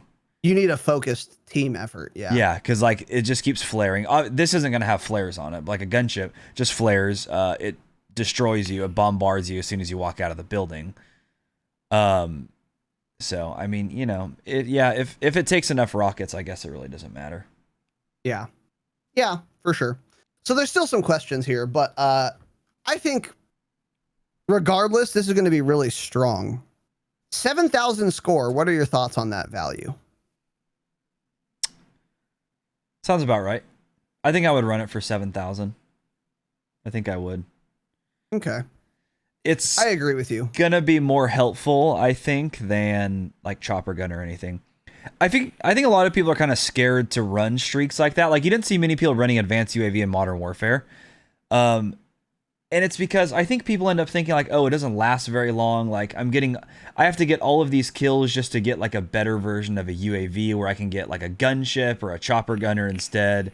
But if you're trying to get a nuke or something, that advanced UAV helps you so much. Like that 40 seconds feels like minutes when you're on a high streak and you're trying to get a nuke. Like that really, that can easily get you like 5 to 7 kills in that time span. Because you can just basically hide around a corner and know that somebody's running a direction and pre-fire them and kill them. So I think it's really good. That's a great point. And also for those of you who are patrons and listen to bonus episode number 17, patreon.com/thedropshot, you can listen to the full catalog, including this episode, by the way. We were talking about what streaks you should run for a kill streak. And we were saying armor's probably best. Well, excuse me, War Machine is best. Armor is probably the second best. And then we were kind of debating what the third one should be. No more debate now. Definitely a harp. Yeah. Because there's no specialist. So in MW, you had to pick, is advanced UAV better than specialist bonus? No. But it's an interesting conversation. In this game, there's no specialist, so you have to pick score streaks. So the score streaks to use for a nuke if you're going for that, are for sure War Machine and a harp. And then we can quibble about the third one. But this will be really fucking good if you're going for a nuke. Because think about it too. Each consecutive kill within one life, you're getting bonus score for. So by the time you get your 22nd kill, that is worth 50 plus, what is it? 1100 score. So 1150 score you will get for your 22nd kill in one life. You're going to have a harp around 20. Yeah. And that can just take you home, bitch. Yeah. That could cross the finish line for you. So the harp's going to be really good for you nuke hunters out there. Because by the time you're close enough to get a nuke, you will also for sure have enough score to call this in, and then you can use it to really send you home. So that's cool. That's an interesting thing to think about, Tanner. That's a good point. For sure. So, moving on here, the vehicle, Tactical Raft. And this is not coming at launch. This is coming mid-season. A fast-moving boat that allows for quick maneuvering and carrying personnel across water-based terrain, beginning with the lake and the sanatorium fire team map. So that kind of changed what we just said about that map. Deft Because use. you can come from that lake.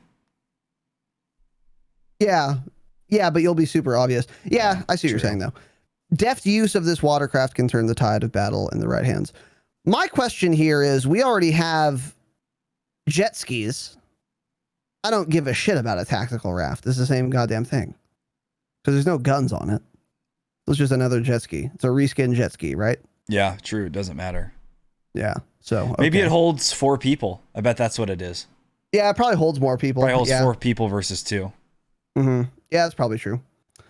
So that's interesting, I guess. That's fine. I don't have a problem with this. Yeah. I actually like it.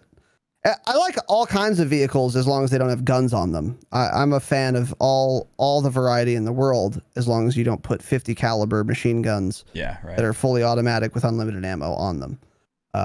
So yeah, that's cool. I wonder if they'll add this to Armada. Doesn't seem necessary, but they may. Yeah, it doesn't seem necessary, but they might. But that's interesting. So, anyways, that's coming. New zombies modes. Jingle Hells. Okay. Launch week. So it's like Jingle Bells, but okay. This limited time holiday mode turns Die Machine, which is the only zombies map we have at the time, into more of a winter wasteland than a wonderland. Okay. And there's plenty of cheer to keep you in the Yuletide mood. Aside from the new holiday decorations, expect a variety of festive firepower to augment your offensive capabilities, including snowballs that can freeze zombies, stocking power-ups, presents you can extract from frozen foes, and special surprises waiting inside the snowmen. So it's all the same thing. It's just reskinned, basically. Yeah, there's probably going to be some like cutesy kind of shit. And then you can see the demon dogs are now demon reindeer or caribou for the hunters out there. So that's cool. I'm a fan. I have no strong feelings about this. I like all of these kind of festive cosmetic changes, and it sounds like this is a little more than cosmetic, which is cool. But yeah, I think this is pretty dope. But I have nothing really. It's not a substantive change to zombies, so I just want you guys to remember that. That's the main takeaway, I would say. Yeah. So. And then Cranked in season, a limited time mode, both literally and figuratively. Okay, so Cranked is coming to Cold War. I don't think Cranked has ever been in any Call of Duty besides MW. I think MW was the very first. Almost certainly it was not in any Treyarch titles. Wasn't it in BO? I thought Cranked was in BO4. I don't. Oh wait, this is a zombies mode. Yeah, it is. But that's interesting. Okay, let me just read this. A limited time mode, both literally and figuratively. Keep one eye on the countdown timer and the other on your zombie killing. Spend too long without an undead takedown and you'll explode. There's no time to lose as your survival depends on frantic, terror-filled takedowns, where the only respite is the Cranked power-up, granting a brief breather before the carnage continues. So this is probably going to behave very similarly again to the MW multiplayer game mode called Cranked, where as soon as you got your first kill, you were put on a 30-second timer, and if you did not get a kill or assist in those 30 seconds, you just die. So they're just going to bring this to zombies. The timer is going to be elongated to probably a minute, I would say.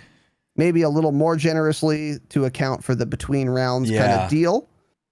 Not sure, but this I don't actually understand that's going to play out.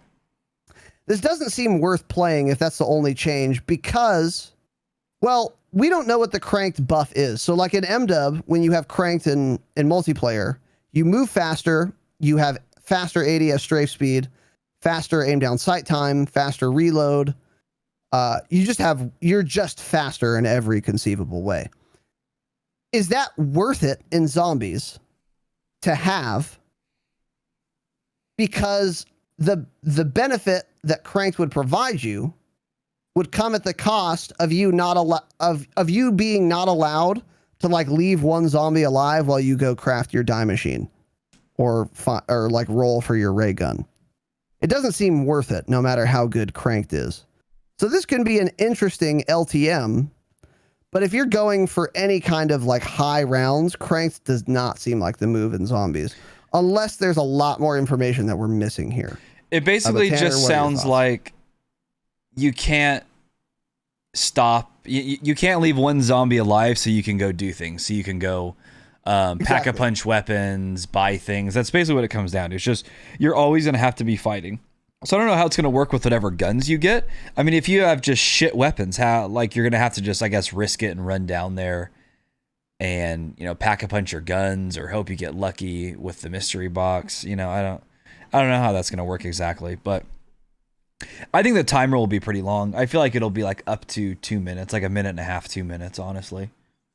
Yeah. But you just won't see people getting to as high of rounds in this is what it is, because they don't have the time to save a zombie and do other things. Yeah. Yeah, and that's important as you get like later in the rounds. Yeah. Up to a point, but that is interesting. So that's coming. I don't feel particularly strongly about that. So next section here, season challenges. Launch week. There's not much to say here. I was going to say, I don't think we even need to cover this. So, yeah, there's going to be season challenges in exactly the same way that they existed in MW. You can do things to unlock things that are probably not really worth getting. There's going to be some blueprints, probably. Some operator skins, and those are perhaps worth getting.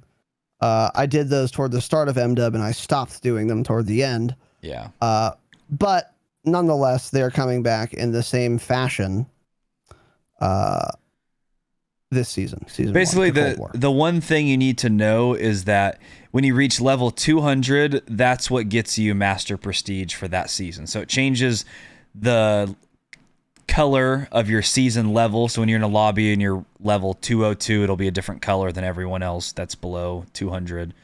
And you'll be able to personalize your prestige icon with legacy prestige icons from previous COD games, which you get from using those prestige keys from when you prestige. It's like when you go from level 50 to level 100, then up to like 150, 200, every number like that, you get a prestige key, which lets you unlock prestige icons from past games, and then you can equip that once you're Master Prestige. So it's, yeah, at this point, it's just like Modern Warfare. The prestiging system doesn't matter because everyone is just defaulted to prestige. So it doesn't mean anything anymore. You don't have to lose anything. You don't have to make the decision to do it. You just automatically prestige. So it is just like Modern Warfare, and I'm furious about it, actually.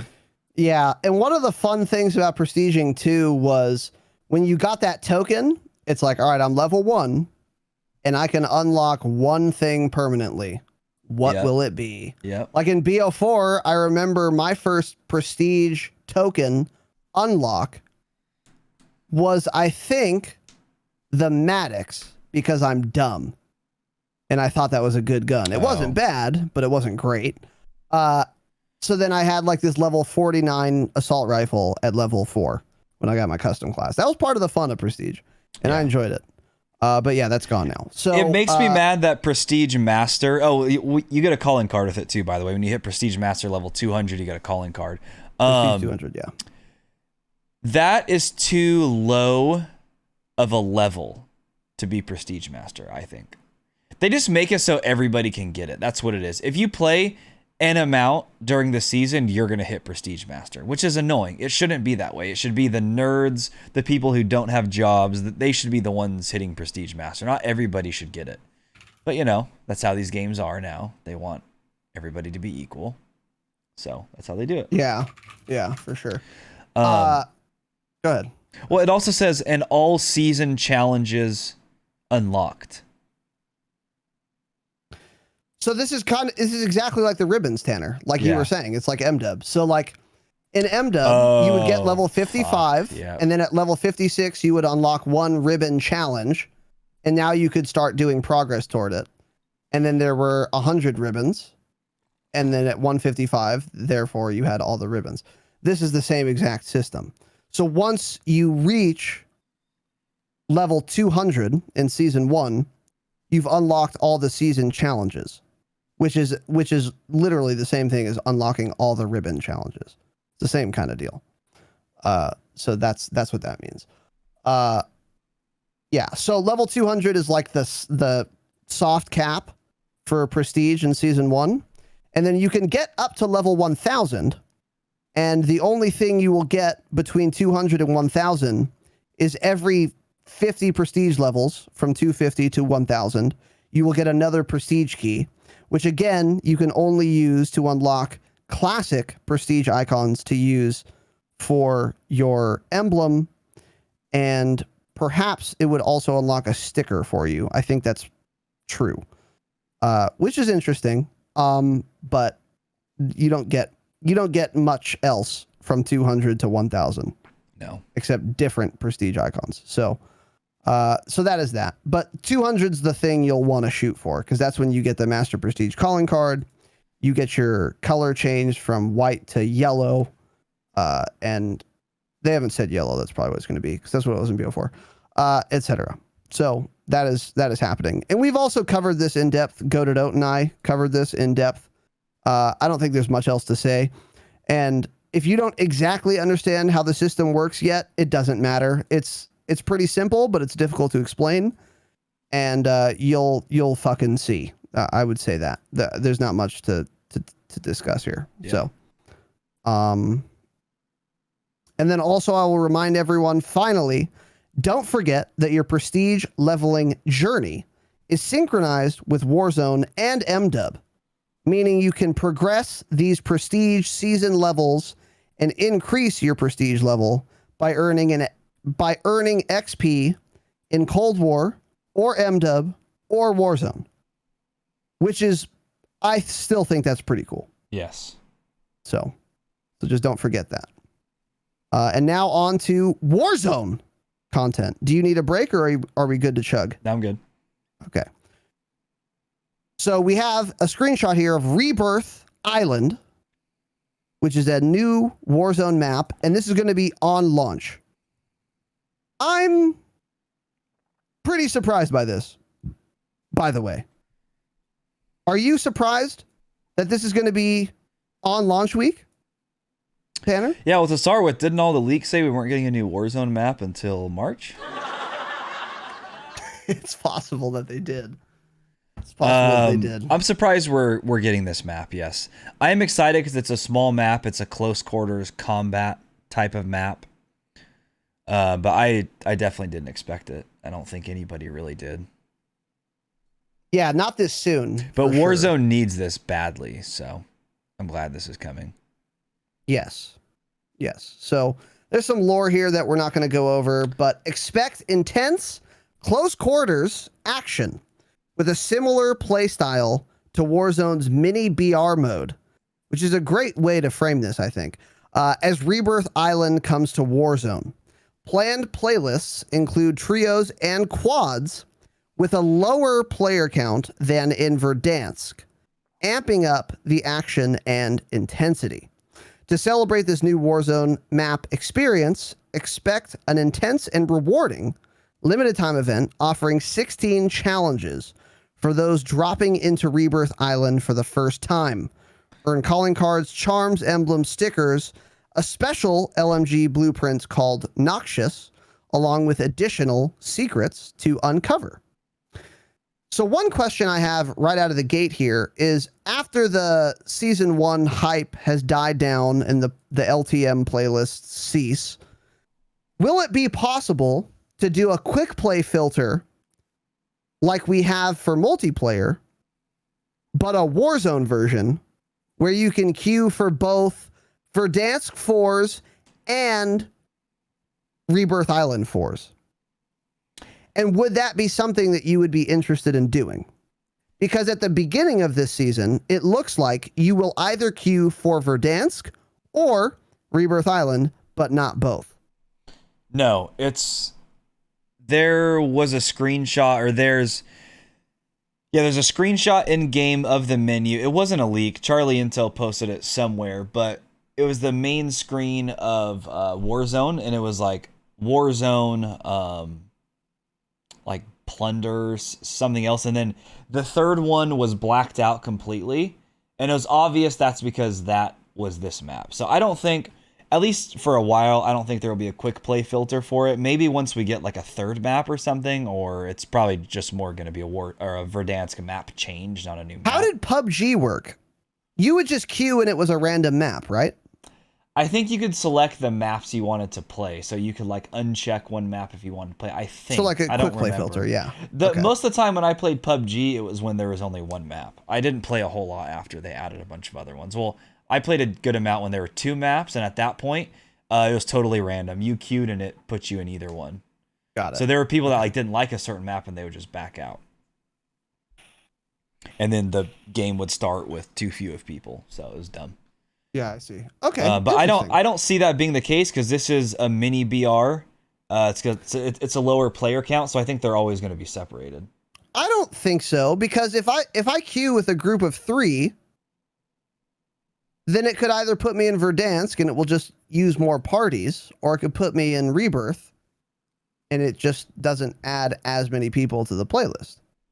I don't see that as being a problem, because the party size isn't different between the two, right? Yeah, I guess that's true. I don't know. I think this is kind of a minor point, so it's not worth belaboring. But either way, interesting. I like this a lot, and I also I actually hadn't thought of this angle, and I'm glad that they did, which is what I thought a second Warzone map would look like would be a new Warzone map that is very similar in size with the exact same player count in the lobby. But their thought process was, instead of doing that, let's add another Warzone map that's way smaller and will have fewer players.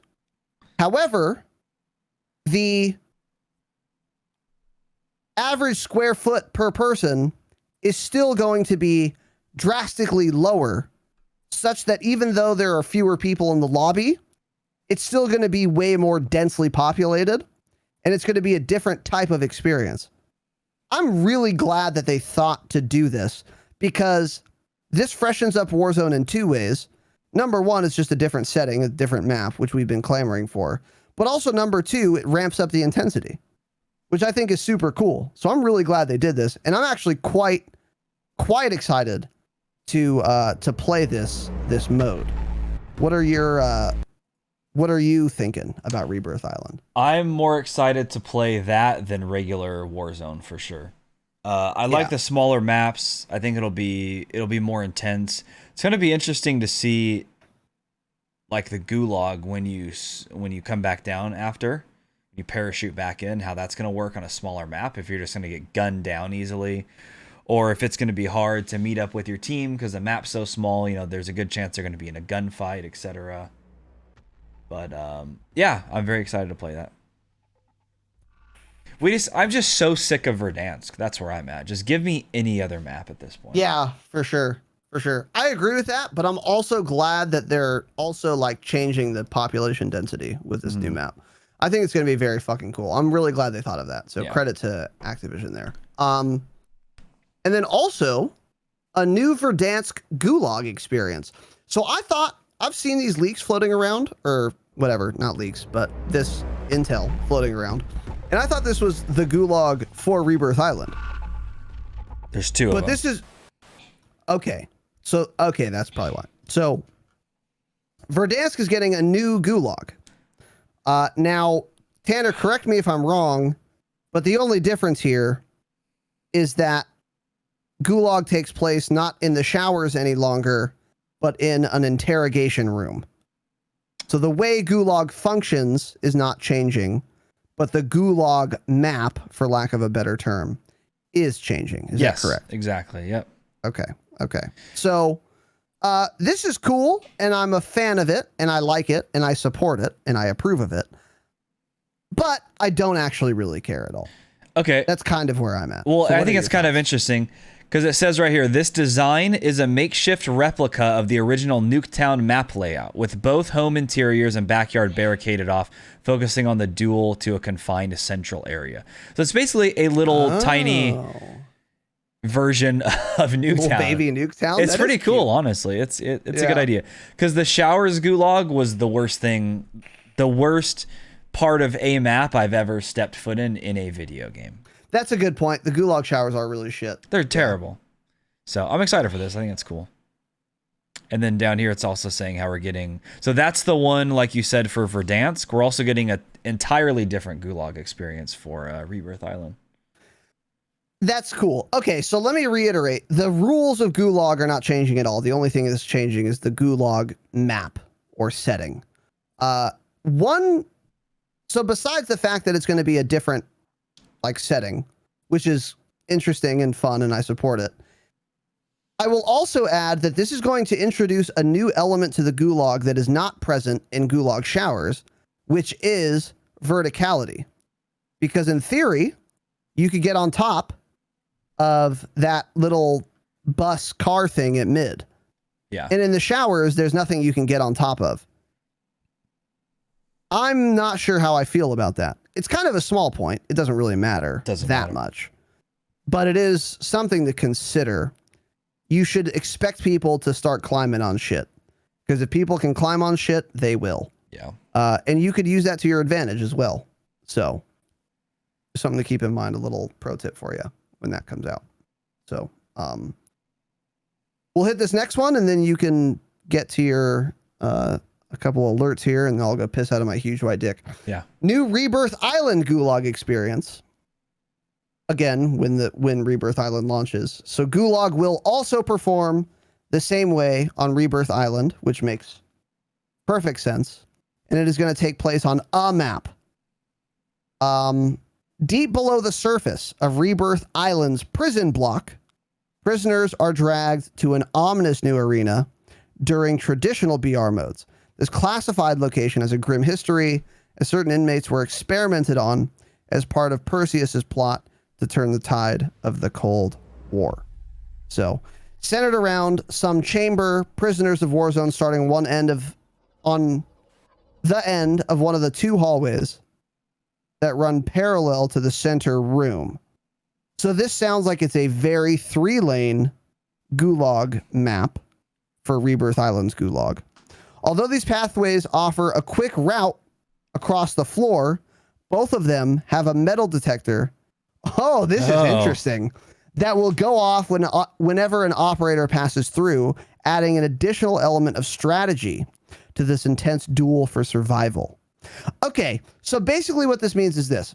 The new Gulag experience is going to be a miniature 3-lane map. Like any 3-lane map, the benefit of going through mid is that you will get the most action there, and if you control mid, you control the game. The downside is you're exposed from 360 degrees, so you can get absolutely shit on from anywhere. Yeah. And then the side lanes, the downside is you're going to see fewer people, and you won't have map control if you're just holding down a lane. But the upside is you're getting a flank and you're exposing yourself to fewer areas. The way that they've equalized this is with these metal detectors, where if you go mid, then there won't be a sound alert. But if you go down one of the lanes, then the metal detector goes off and your enemy knows, okay, there's someone in that lane, as indicated by that sound ping. This is a very, very interesting concept that I really like in theory. Not sure how it's going to work in practice. What are your thoughts, Tanner? I don't know if it would really matter that much, to be honest, because it's a small 1v1 map. Like, I feel like you're going to hear where the person's at anyways. I don't know if the metal detector is going to play that, or if it's going to make that big of a difference. But these maps both sound a lot better than the current Gulag. Like, I've never thought the current Gulag showers were a good idea. That's a terrible map. It's just utter shit. So both of these sound way better than the current Gulag map. And yeah, I think at the end of the day, the metal detectors, it's a cool idea, but you're going to hear the footsteps anyways, you know? So it's not like I'm just going to run and I'm going to fucking slide through that metal detector. I don't give a shit, you know? Peek me. I'll kill you. I disagree with this. On the current Gulag showers, I'll get flanked and not hear someone. If they're walking or ADS walking, don't tell me that's never happened to you. I know it has. I mean, look, I see your point, but there are definitely times where you are flanked in Gulag, and I think it would be possible here, except now that there's metal detectors, it's kind of impossible. I like this because I think it makes it more heads up and less about concealment. Yeah. But ultimately, it's a Gulag experience. It doesn't really matter. Don't die. Don't go to the Gulag. How about that? That's kind of where we've been at. But I think more than anything, I think it's a cool concept, even if it ultimately doesn't matter very much. So with that, I'm going to go piss before we continue here. So Tanner, you have a couple alerts, I believe, to get to. And also, if you decide to take a little tinkle break or an intermission, please put it on a BRB screen so that I can edit it and post. No, if anything, I'll just start talking about the next topic, and then when you get back, Got it. Go ahead. I'll be quick. All right. Sorry for waiting so long, Al, especially you. I saw them, and then we started the last segment, and then I remembered immediately after that you posted those, or you hit me with those. So, Al, with a resub, 5 months in a row, 6 total months. Let's fucking go. And with a gifted sub to Duncan. Thank you, Al. Al, of course, is the creator of this wonderful, little screen you're looking at. This overlay, the Dropshot of Call of Duty podcast overlay. So thank you, Al. Appreciate that, brother.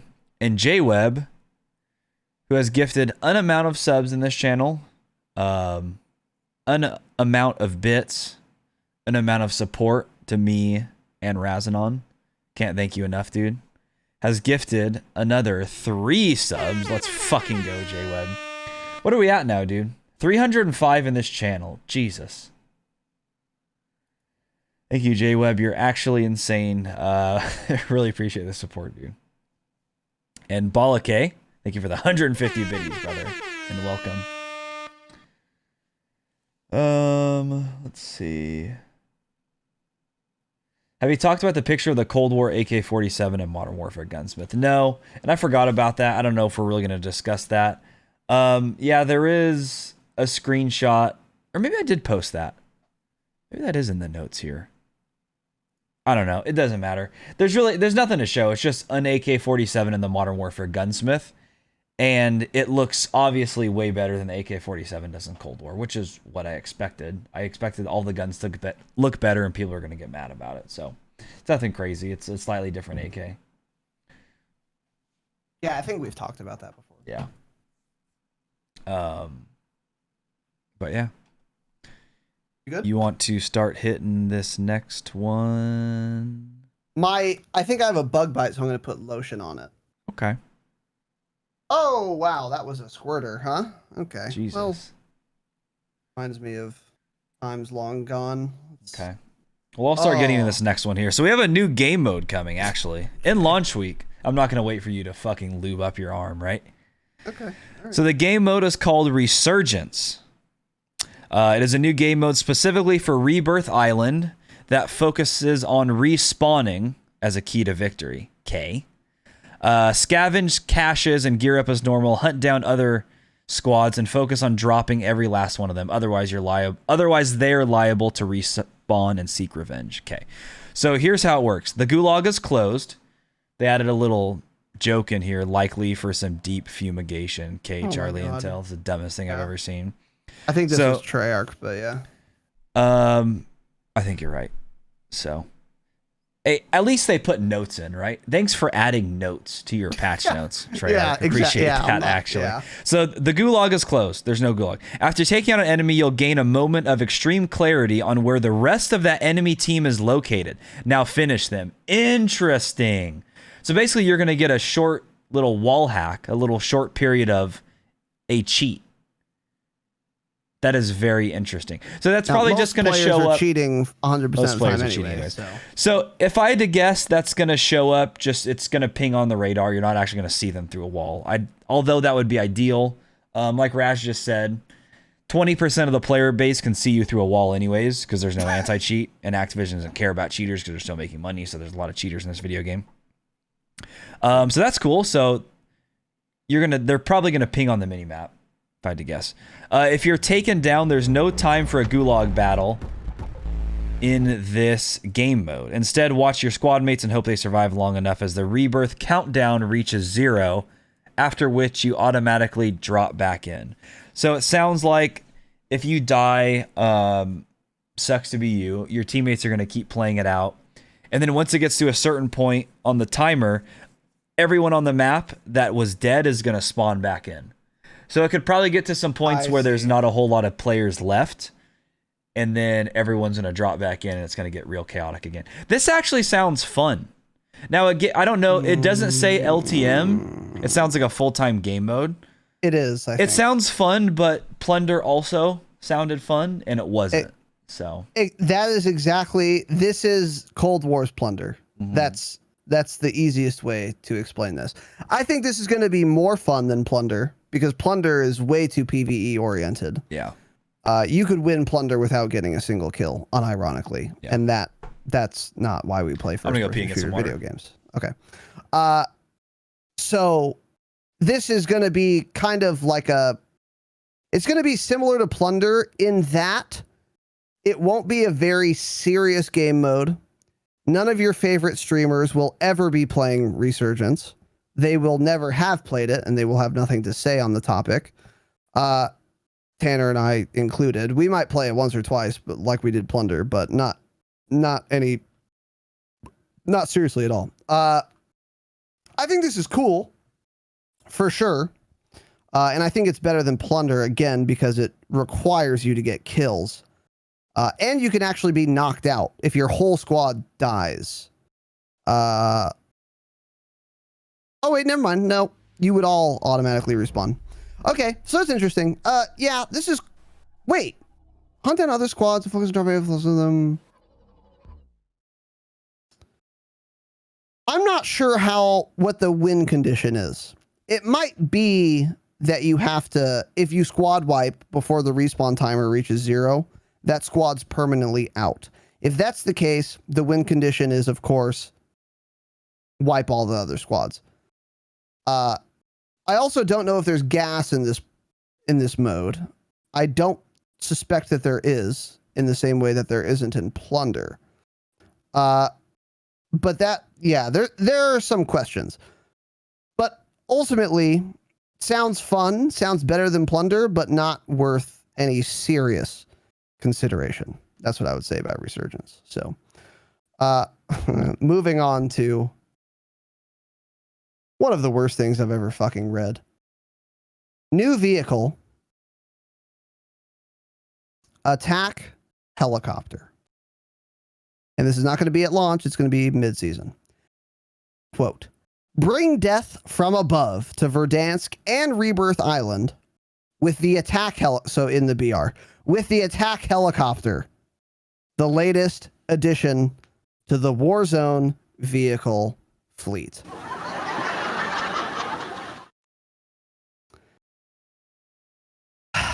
This airborne menace is built to similar specifications as the regular helicopter, but with one major exception, I bet I can guess. Mounted on both of the helicopter's side rails is a belt-fed minigun that can be controlled by a fellow squad member. Finding an attack helicopter is not only a boon for those looking for a rapid travel option, but also raining down dozens of bullets, that's more like hundreds, on other squads without needing to use a primary or secondary weapon. Just know that this tiny terror is anything but subtle, especially when both miniguns are in use. So this is really shit cancer AIDS trash. And it's the worst thing I've ever read. For sure. There's no denying it. Vehicles that can shoot things do not belong in any Call of Duty playlist ever. But especially not in Warzone. Especially not in Warzone. And it's a real fucking shame that they've decided to add this to the Battle Royale experience. Now, there are a couple things that give me some hope. Number one, finding an attack helicopter is not only a boon for those looking for a rapid travel option, but also raining down dozens of bullets on other squads. The fact that they said dozens there specifically might imply that instead of an unlimited ammo capacity that works on an overheating feature, it might actually be that each helicopter only has 100 bullets per minigun, and then you're empty and you can't reload it. If that's the case, this is going to be cancer, AIDS, terror, but it wouldn't be nearly as bad as if it was unlimited and worked on the overheating feature that many of the guns do. So what's the consensus on this? It's just going to spawn on the map like a regular helicopter? That is what it appears to be, yes. Yeah. Almost certainly. Finding an attack helicopter is not only a boon for those looking for a travel option. So yeah, this is almost certainly it's going to spawn just like regular ass choppers. Yeah. That's annoying. Yeah. So the dozens of bullets thing, we'll see. And then also they said, just know that this tiny terror is anything but subtle. So maybe if you shoot the gun, you appear on the mini map at like a really long distance, and maybe at any distance. Okay, not good enough. And then the last ray of hope I have is that they've called it a tiny terror. That implies, perhaps, that the health pool for this helicopter is less than the health pool of a regular helicopter. Because the regular helicopters without guns in Warzone are quite fucking tanky, and you have to shoot that bitch a lot to disable it. The fact that they've called this a tiny terror might mean that it has way less health than a regular helicopter, which would again be a way to make this not the most trash thing I've ever seen in my life. So what are your thoughts, Tanner? First of all, broadly, and then also, do you think the ammo will be unlimited or limited? And do you think the health pool will be the same or less? And then any other thoughts? I think it'll be unlimited ammo. I think the damage it can take will be the same as a regular so worst case scenario. Yeah. Why would it be? Okay. They're not going to limit the ammo, and no, I don't think they're going to limit it. I think it'll just end up overheating. If anything, yeah. But it's well, of course it's going to do one of those things, yeah. Yeah, so I think it's going to be overheat. I don't like it. I just hope only like one of them spawns on the map. You know, I hope there's not like 4 or 5 of them, because that's not going to be fun. Now, if there's numerous attack helicopters, maybe they'll end up kind of fighting each other. Like you're saying, maybe when you're in one, they will show up constantly on the map if you're firing or not. Who knows? Maybe you're just always going to be on the map for everyone to see. That would be another thought, because if that's the case, it wouldn't be good at all, I don't think. I mean, it's still going to do the same amount of damage, but it's still. I mean, I just run in a building. I just hide. I would simply hide because I built different. Yeah. Okay. So, but yeah, it's not a good idea. But if this is like replacing Juggernauts or something, then I would still take this over dumb Juggernauts. Also, if Juggernauts are still in the game at the launch of Season 1, it's official. There's no worse development team ever in the history of a video game. I do think, though, that Juggernauts will be removed. So I will say that. But yeah, I'm not excited for the attack helicopter. I don't know why anybody really would be. It doesn't belong in a BR.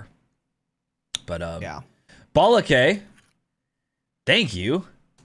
5 gifted subs. Let's go. Thank you, Balake. Let's fucking go, brother. And Pritch said, I just spent 50 Australian dollars on 8 White Claws, so I felt like pissing away more money. Okay.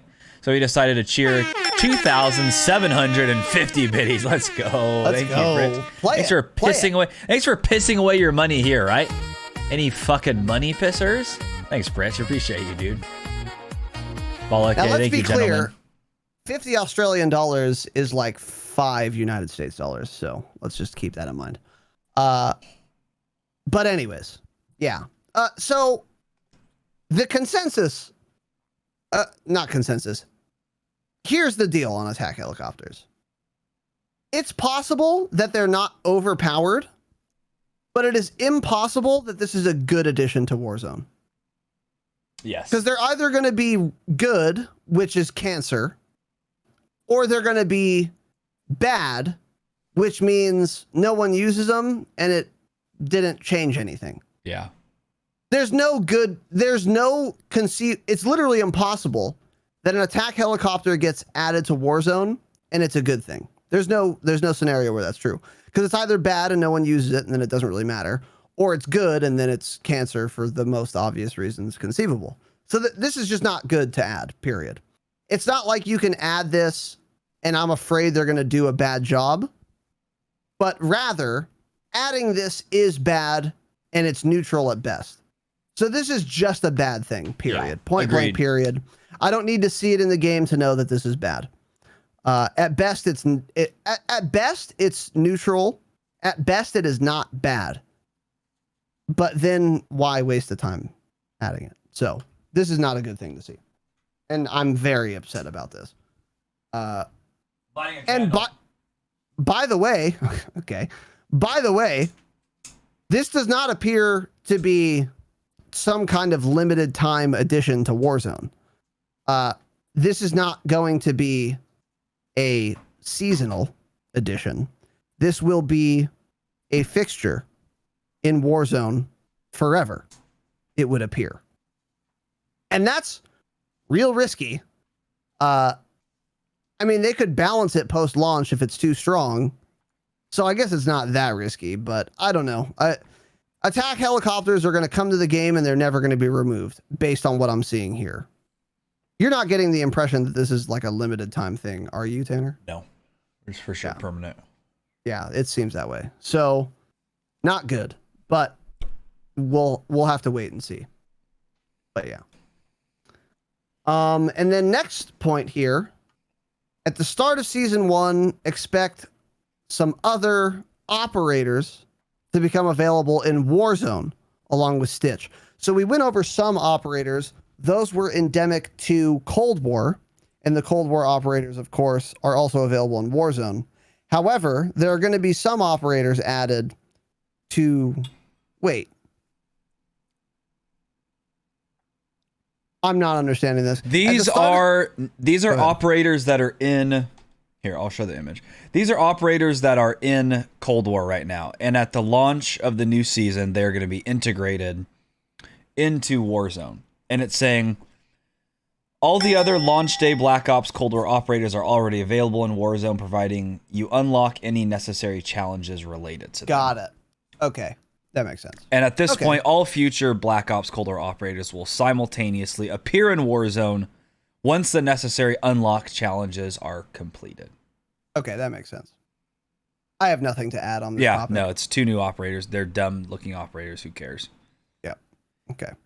Black Ops Cold War content integration over 30 Cold War weapons. So we've gone over this in incisive, stunning detail.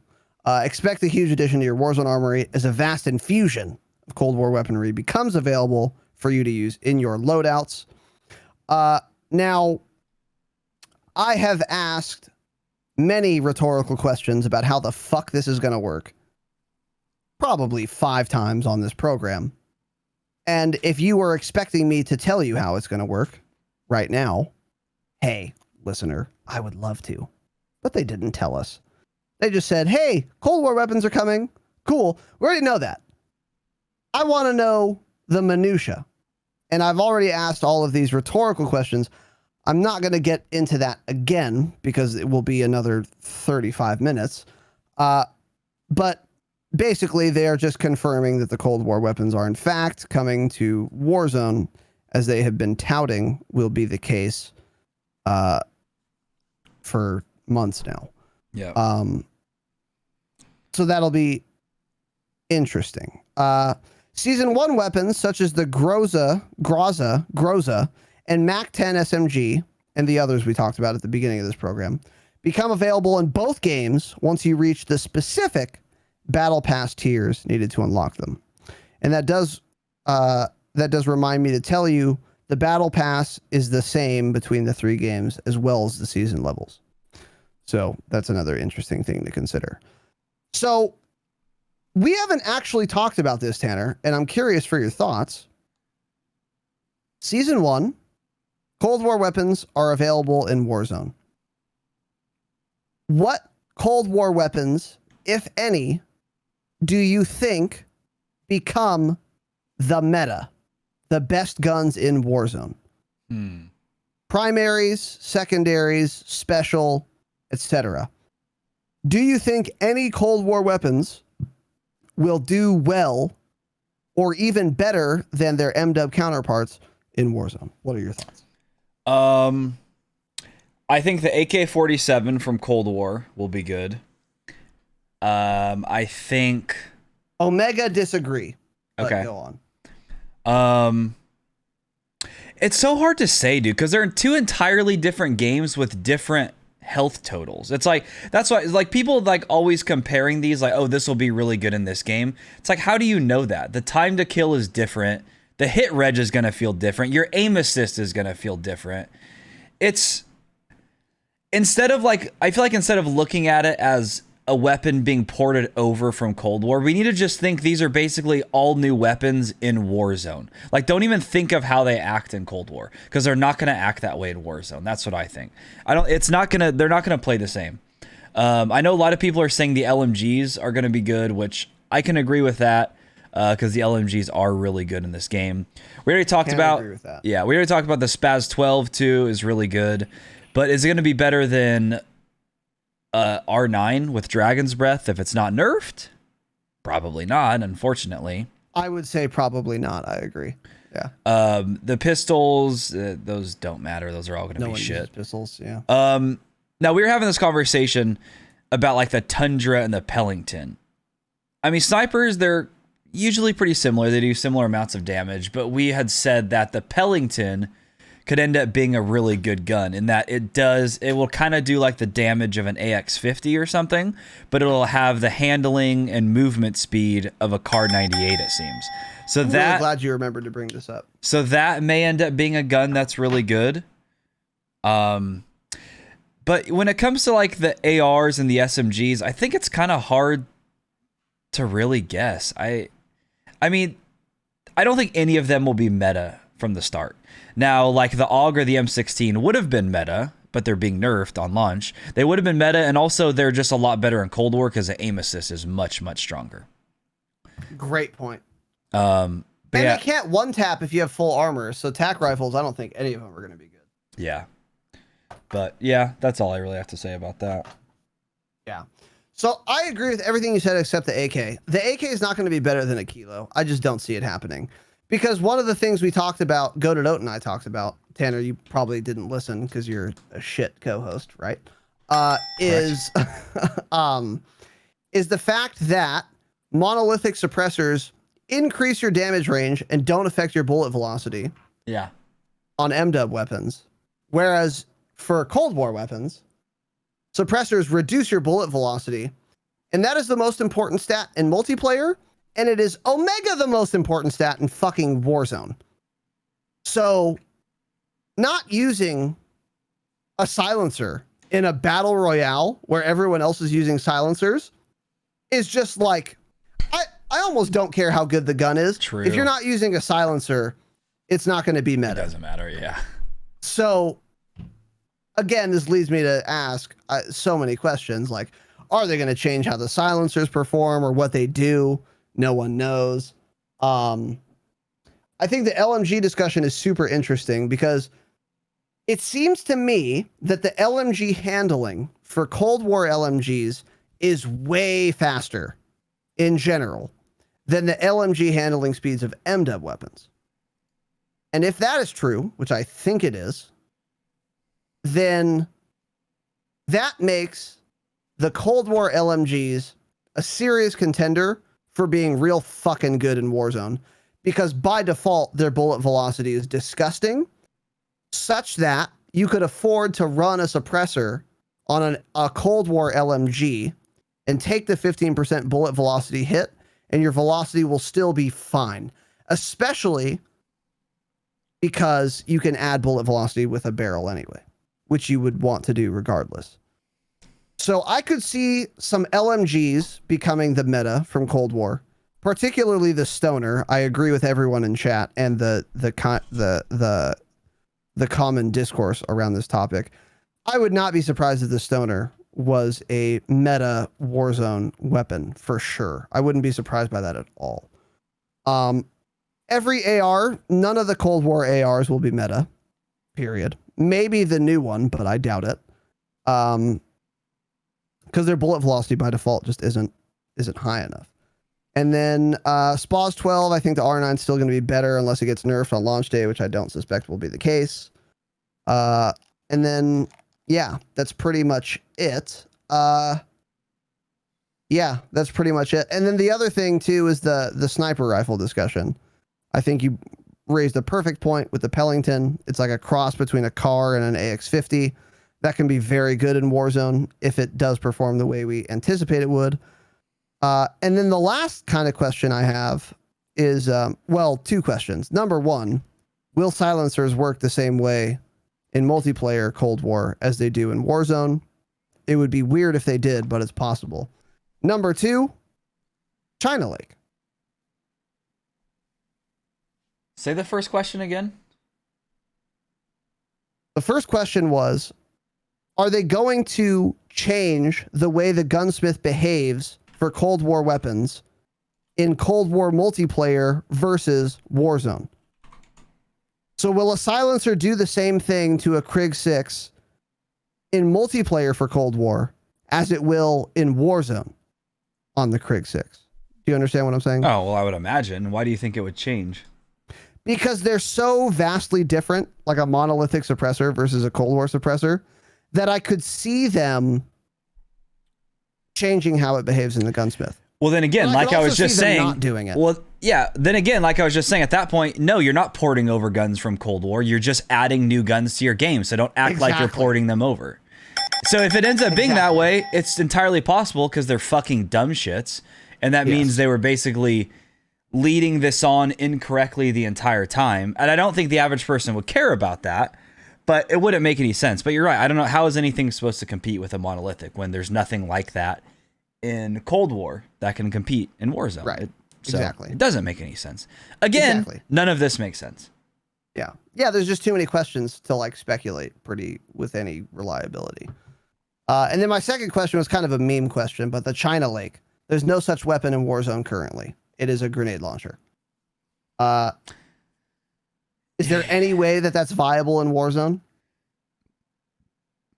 Well, I certainly hope not. I also hope not. Yes, true.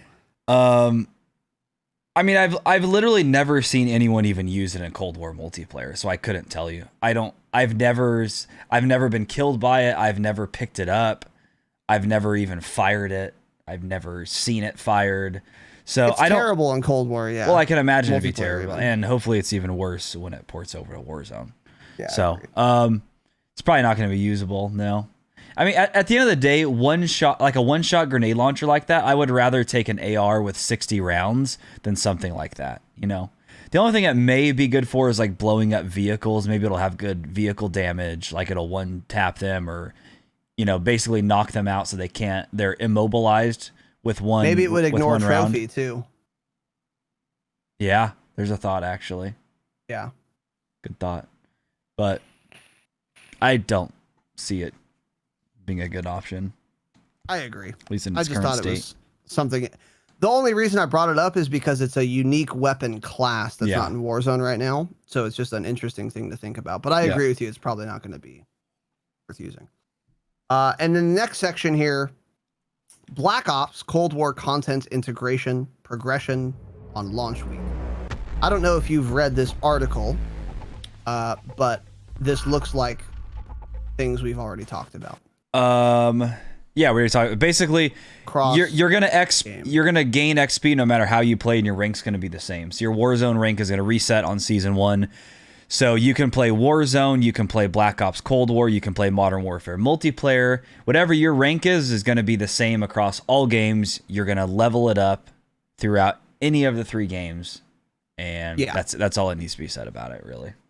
And the same is the case for the battle pass as well. The battle pass will be the same for all 3. So yeah. Well, I think we've talked about that. So also Call of Duty Endowment Challenger Pack. Is this different than the current Endowment Pack? Oh no, it does say launch week. It looks the same, so who cares, right? Oh, it's an M16. Yeah, this is different. Okay. What was the last one? Oh, it was an AK? Well, no. No, it wasn't an AK. It was an AR though. It wasn't an attack rifle. It was an M16. Okay. Maybe it was. Maybe it looks the same, so I don't know.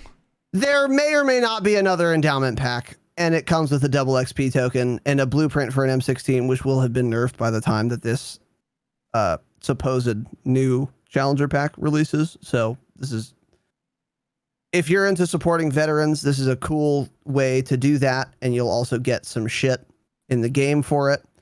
The double XP token is the most valuable thing here because, again, I think they're gonna rape the M16 and make it unusable on season 1 when they nerf it. So anyway, that a new endowment pack may or may not be coming. I'm unclear, and it doesn't really matter, so I don't care. Mastercrafts are back. This is interesting. Yeah. So there was some confusion in the Discord this afternoon about Mastercrafts. Mastercrafts were in BO4, and they were basically, so there's a base weapon called the Krig 6. And then Treyarch will release a Mastercraft Krig 6. And what this is it is a Krig 6 that doesn't do any more damage or less damage. The stats are the same. The attachments available are the same. The only differences are, number 1, it looks way fucking different than a regular Krig 6. Even if you put a camo on it, even if you put attachments on it, the Mastercraft variant will look very different than the regular gun. And also in BO4, Mastercraft weapons would provide you with extra XP per kill.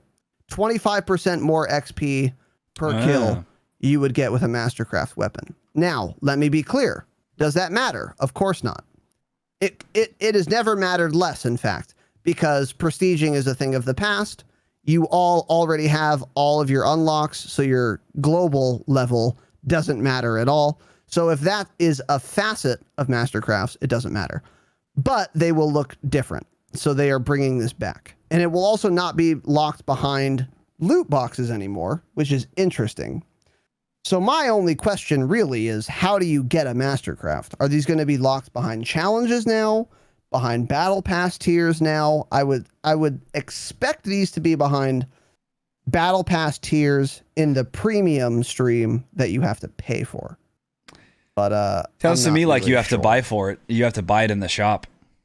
Or it's its own bundle. Yeah, that's possible too. Because it says, consider these ultra level weapon variants a level of rarity above even legendary. Then blah blah.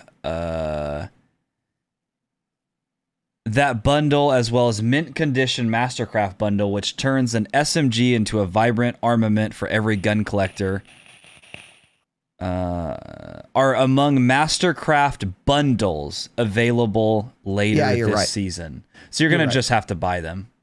Yeah. And they won't provide you a benefit. They'll just look different. Was that how it was in BO4? Did you have to buy them? Maybe. Yes. You either bought bundles.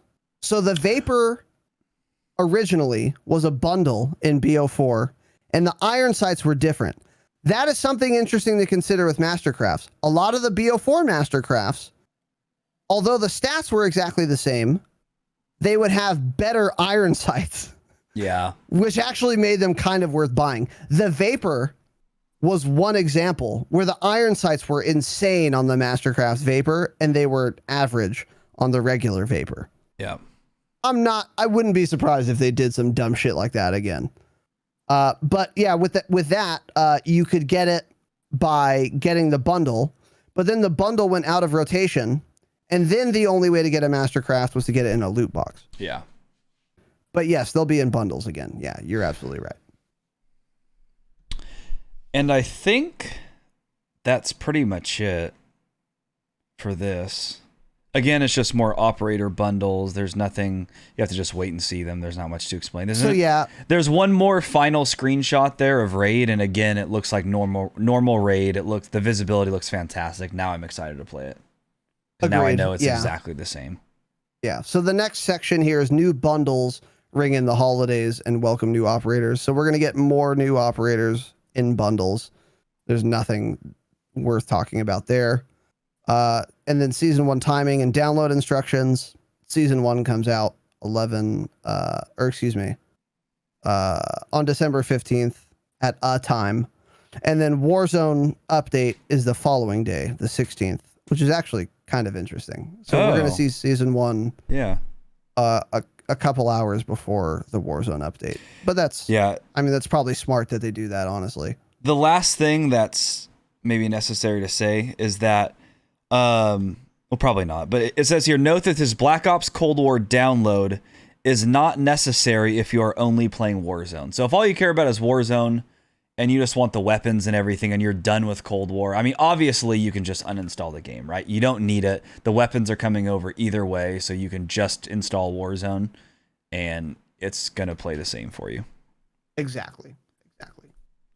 So what I'm thinking we do here, Tanner, is save the rest for Wednesday. Okay. Yeah, there's not. Yeah. So I ported them to the Wednesday notes, so we won't forget them. So that is the bulk of the information we've gotten thus far. But this has been a 3-hour program, and we want to play the video game. And if we did everything tonight, I don't think we would have much to talk about on Wednesday. So we're going to save that for Wednesday.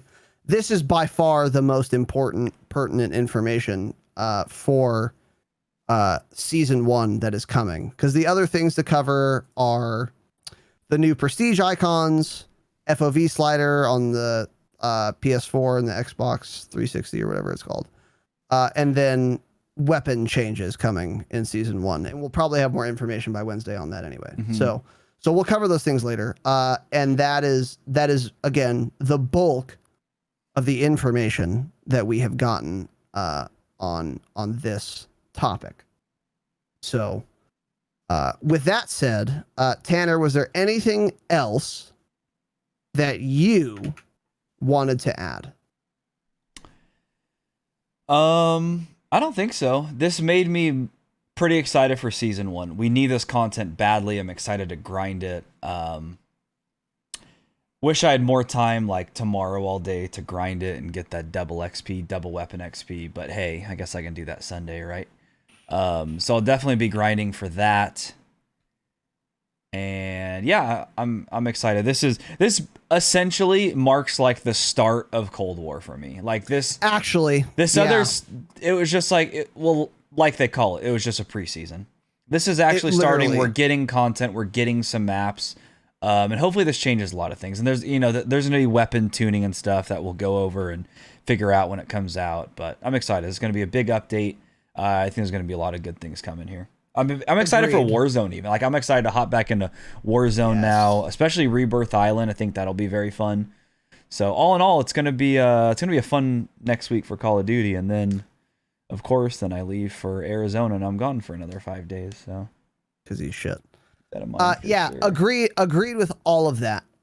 Also, like we've seen very few updates between launch and season 1, and that's probably because they are too busy working on season 1 to update the game regularly and provide nerfs when they need to, etc. So once season 1 comes out, they will have all of that off their plate, and then you can expect more regular tuning patches after season 1 launches. That's going to be a very good thing because I'm tired of getting one-tapped by AUGs and M16s. So that is going to be cool. And also, like Tanner said, number one, we're just getting more Cold War content, which will make Cold War more fun to play in and of itself. But also, we're going to have so much more new Warzone content that between all the new shit in Cold War and all the new shit in Warzone, we are going to be engaged and having fun for a long time because there's going to be so much new shit. Yeah.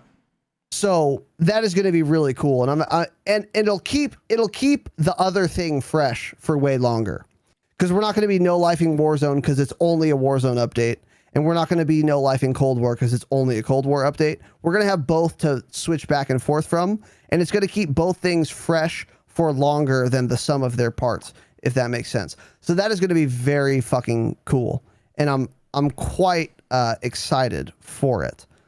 Now, is Warzone going to be a fucking disaster for the first 2 weeks? Of course it will.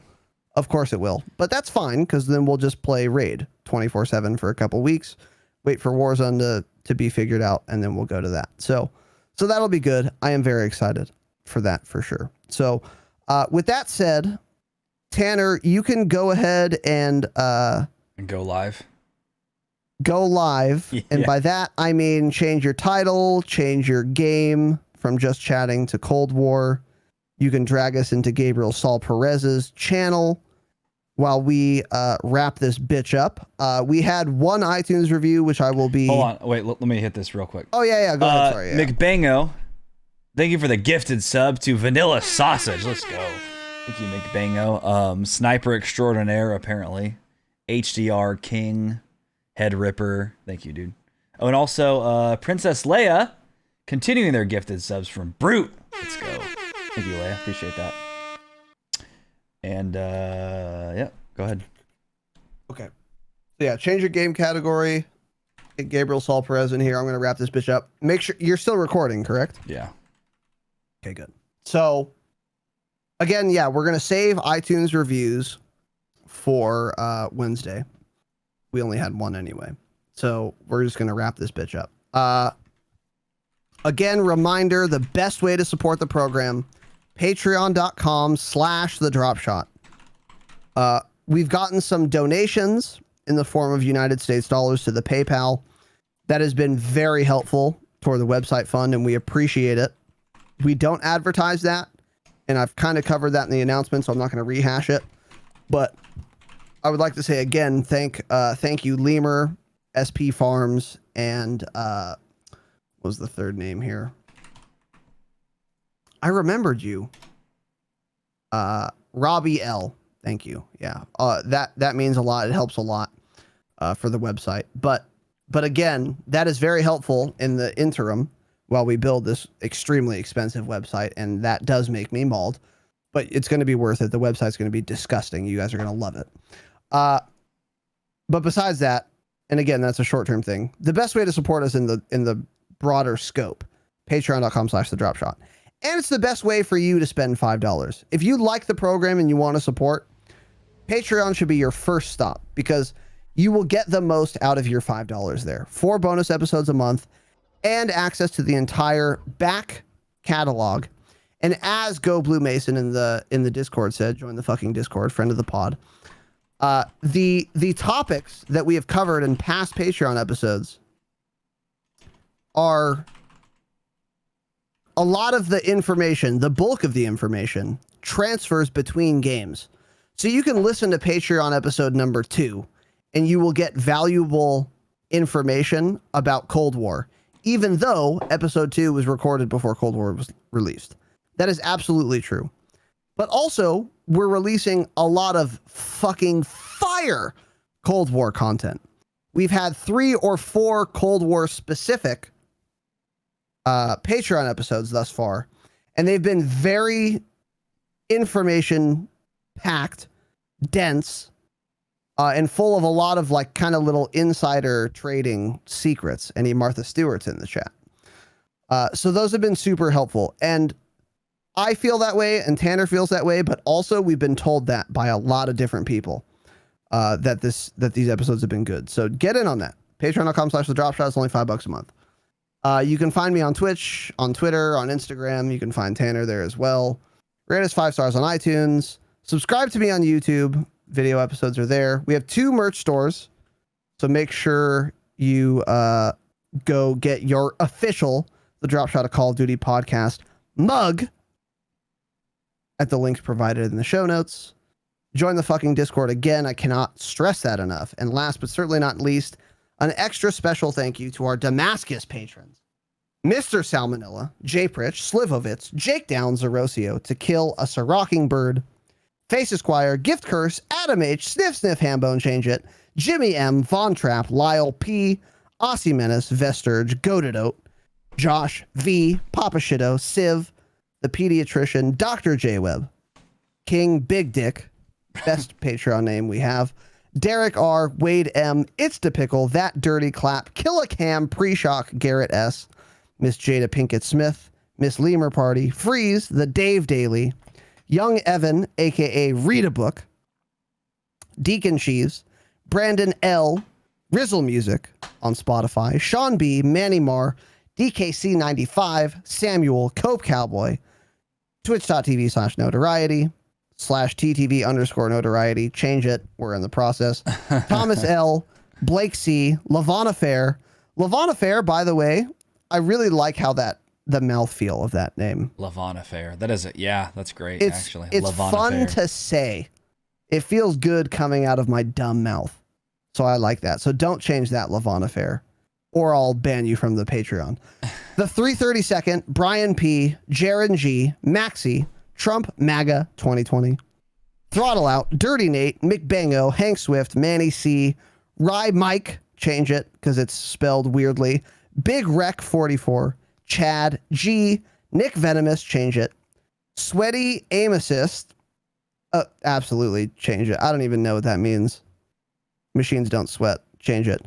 And last but certainly not least, an extra special thank you to our one and only Obsidian Dark Matter Fatherhood patron, the Dropshot Patriarch, the Vaping Viking, who's been a listener for a long ass time, by the way. Remember the first time Viking came around?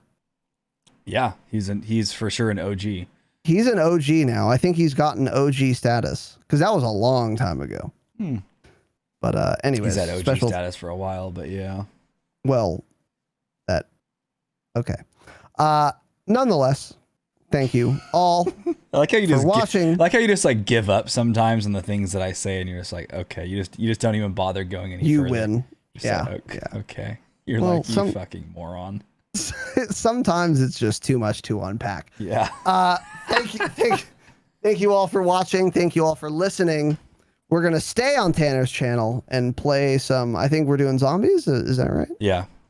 All right. Have an excellent evening, young kings, young queens, and as always, of course, please, I beg of you, remember, stay humble.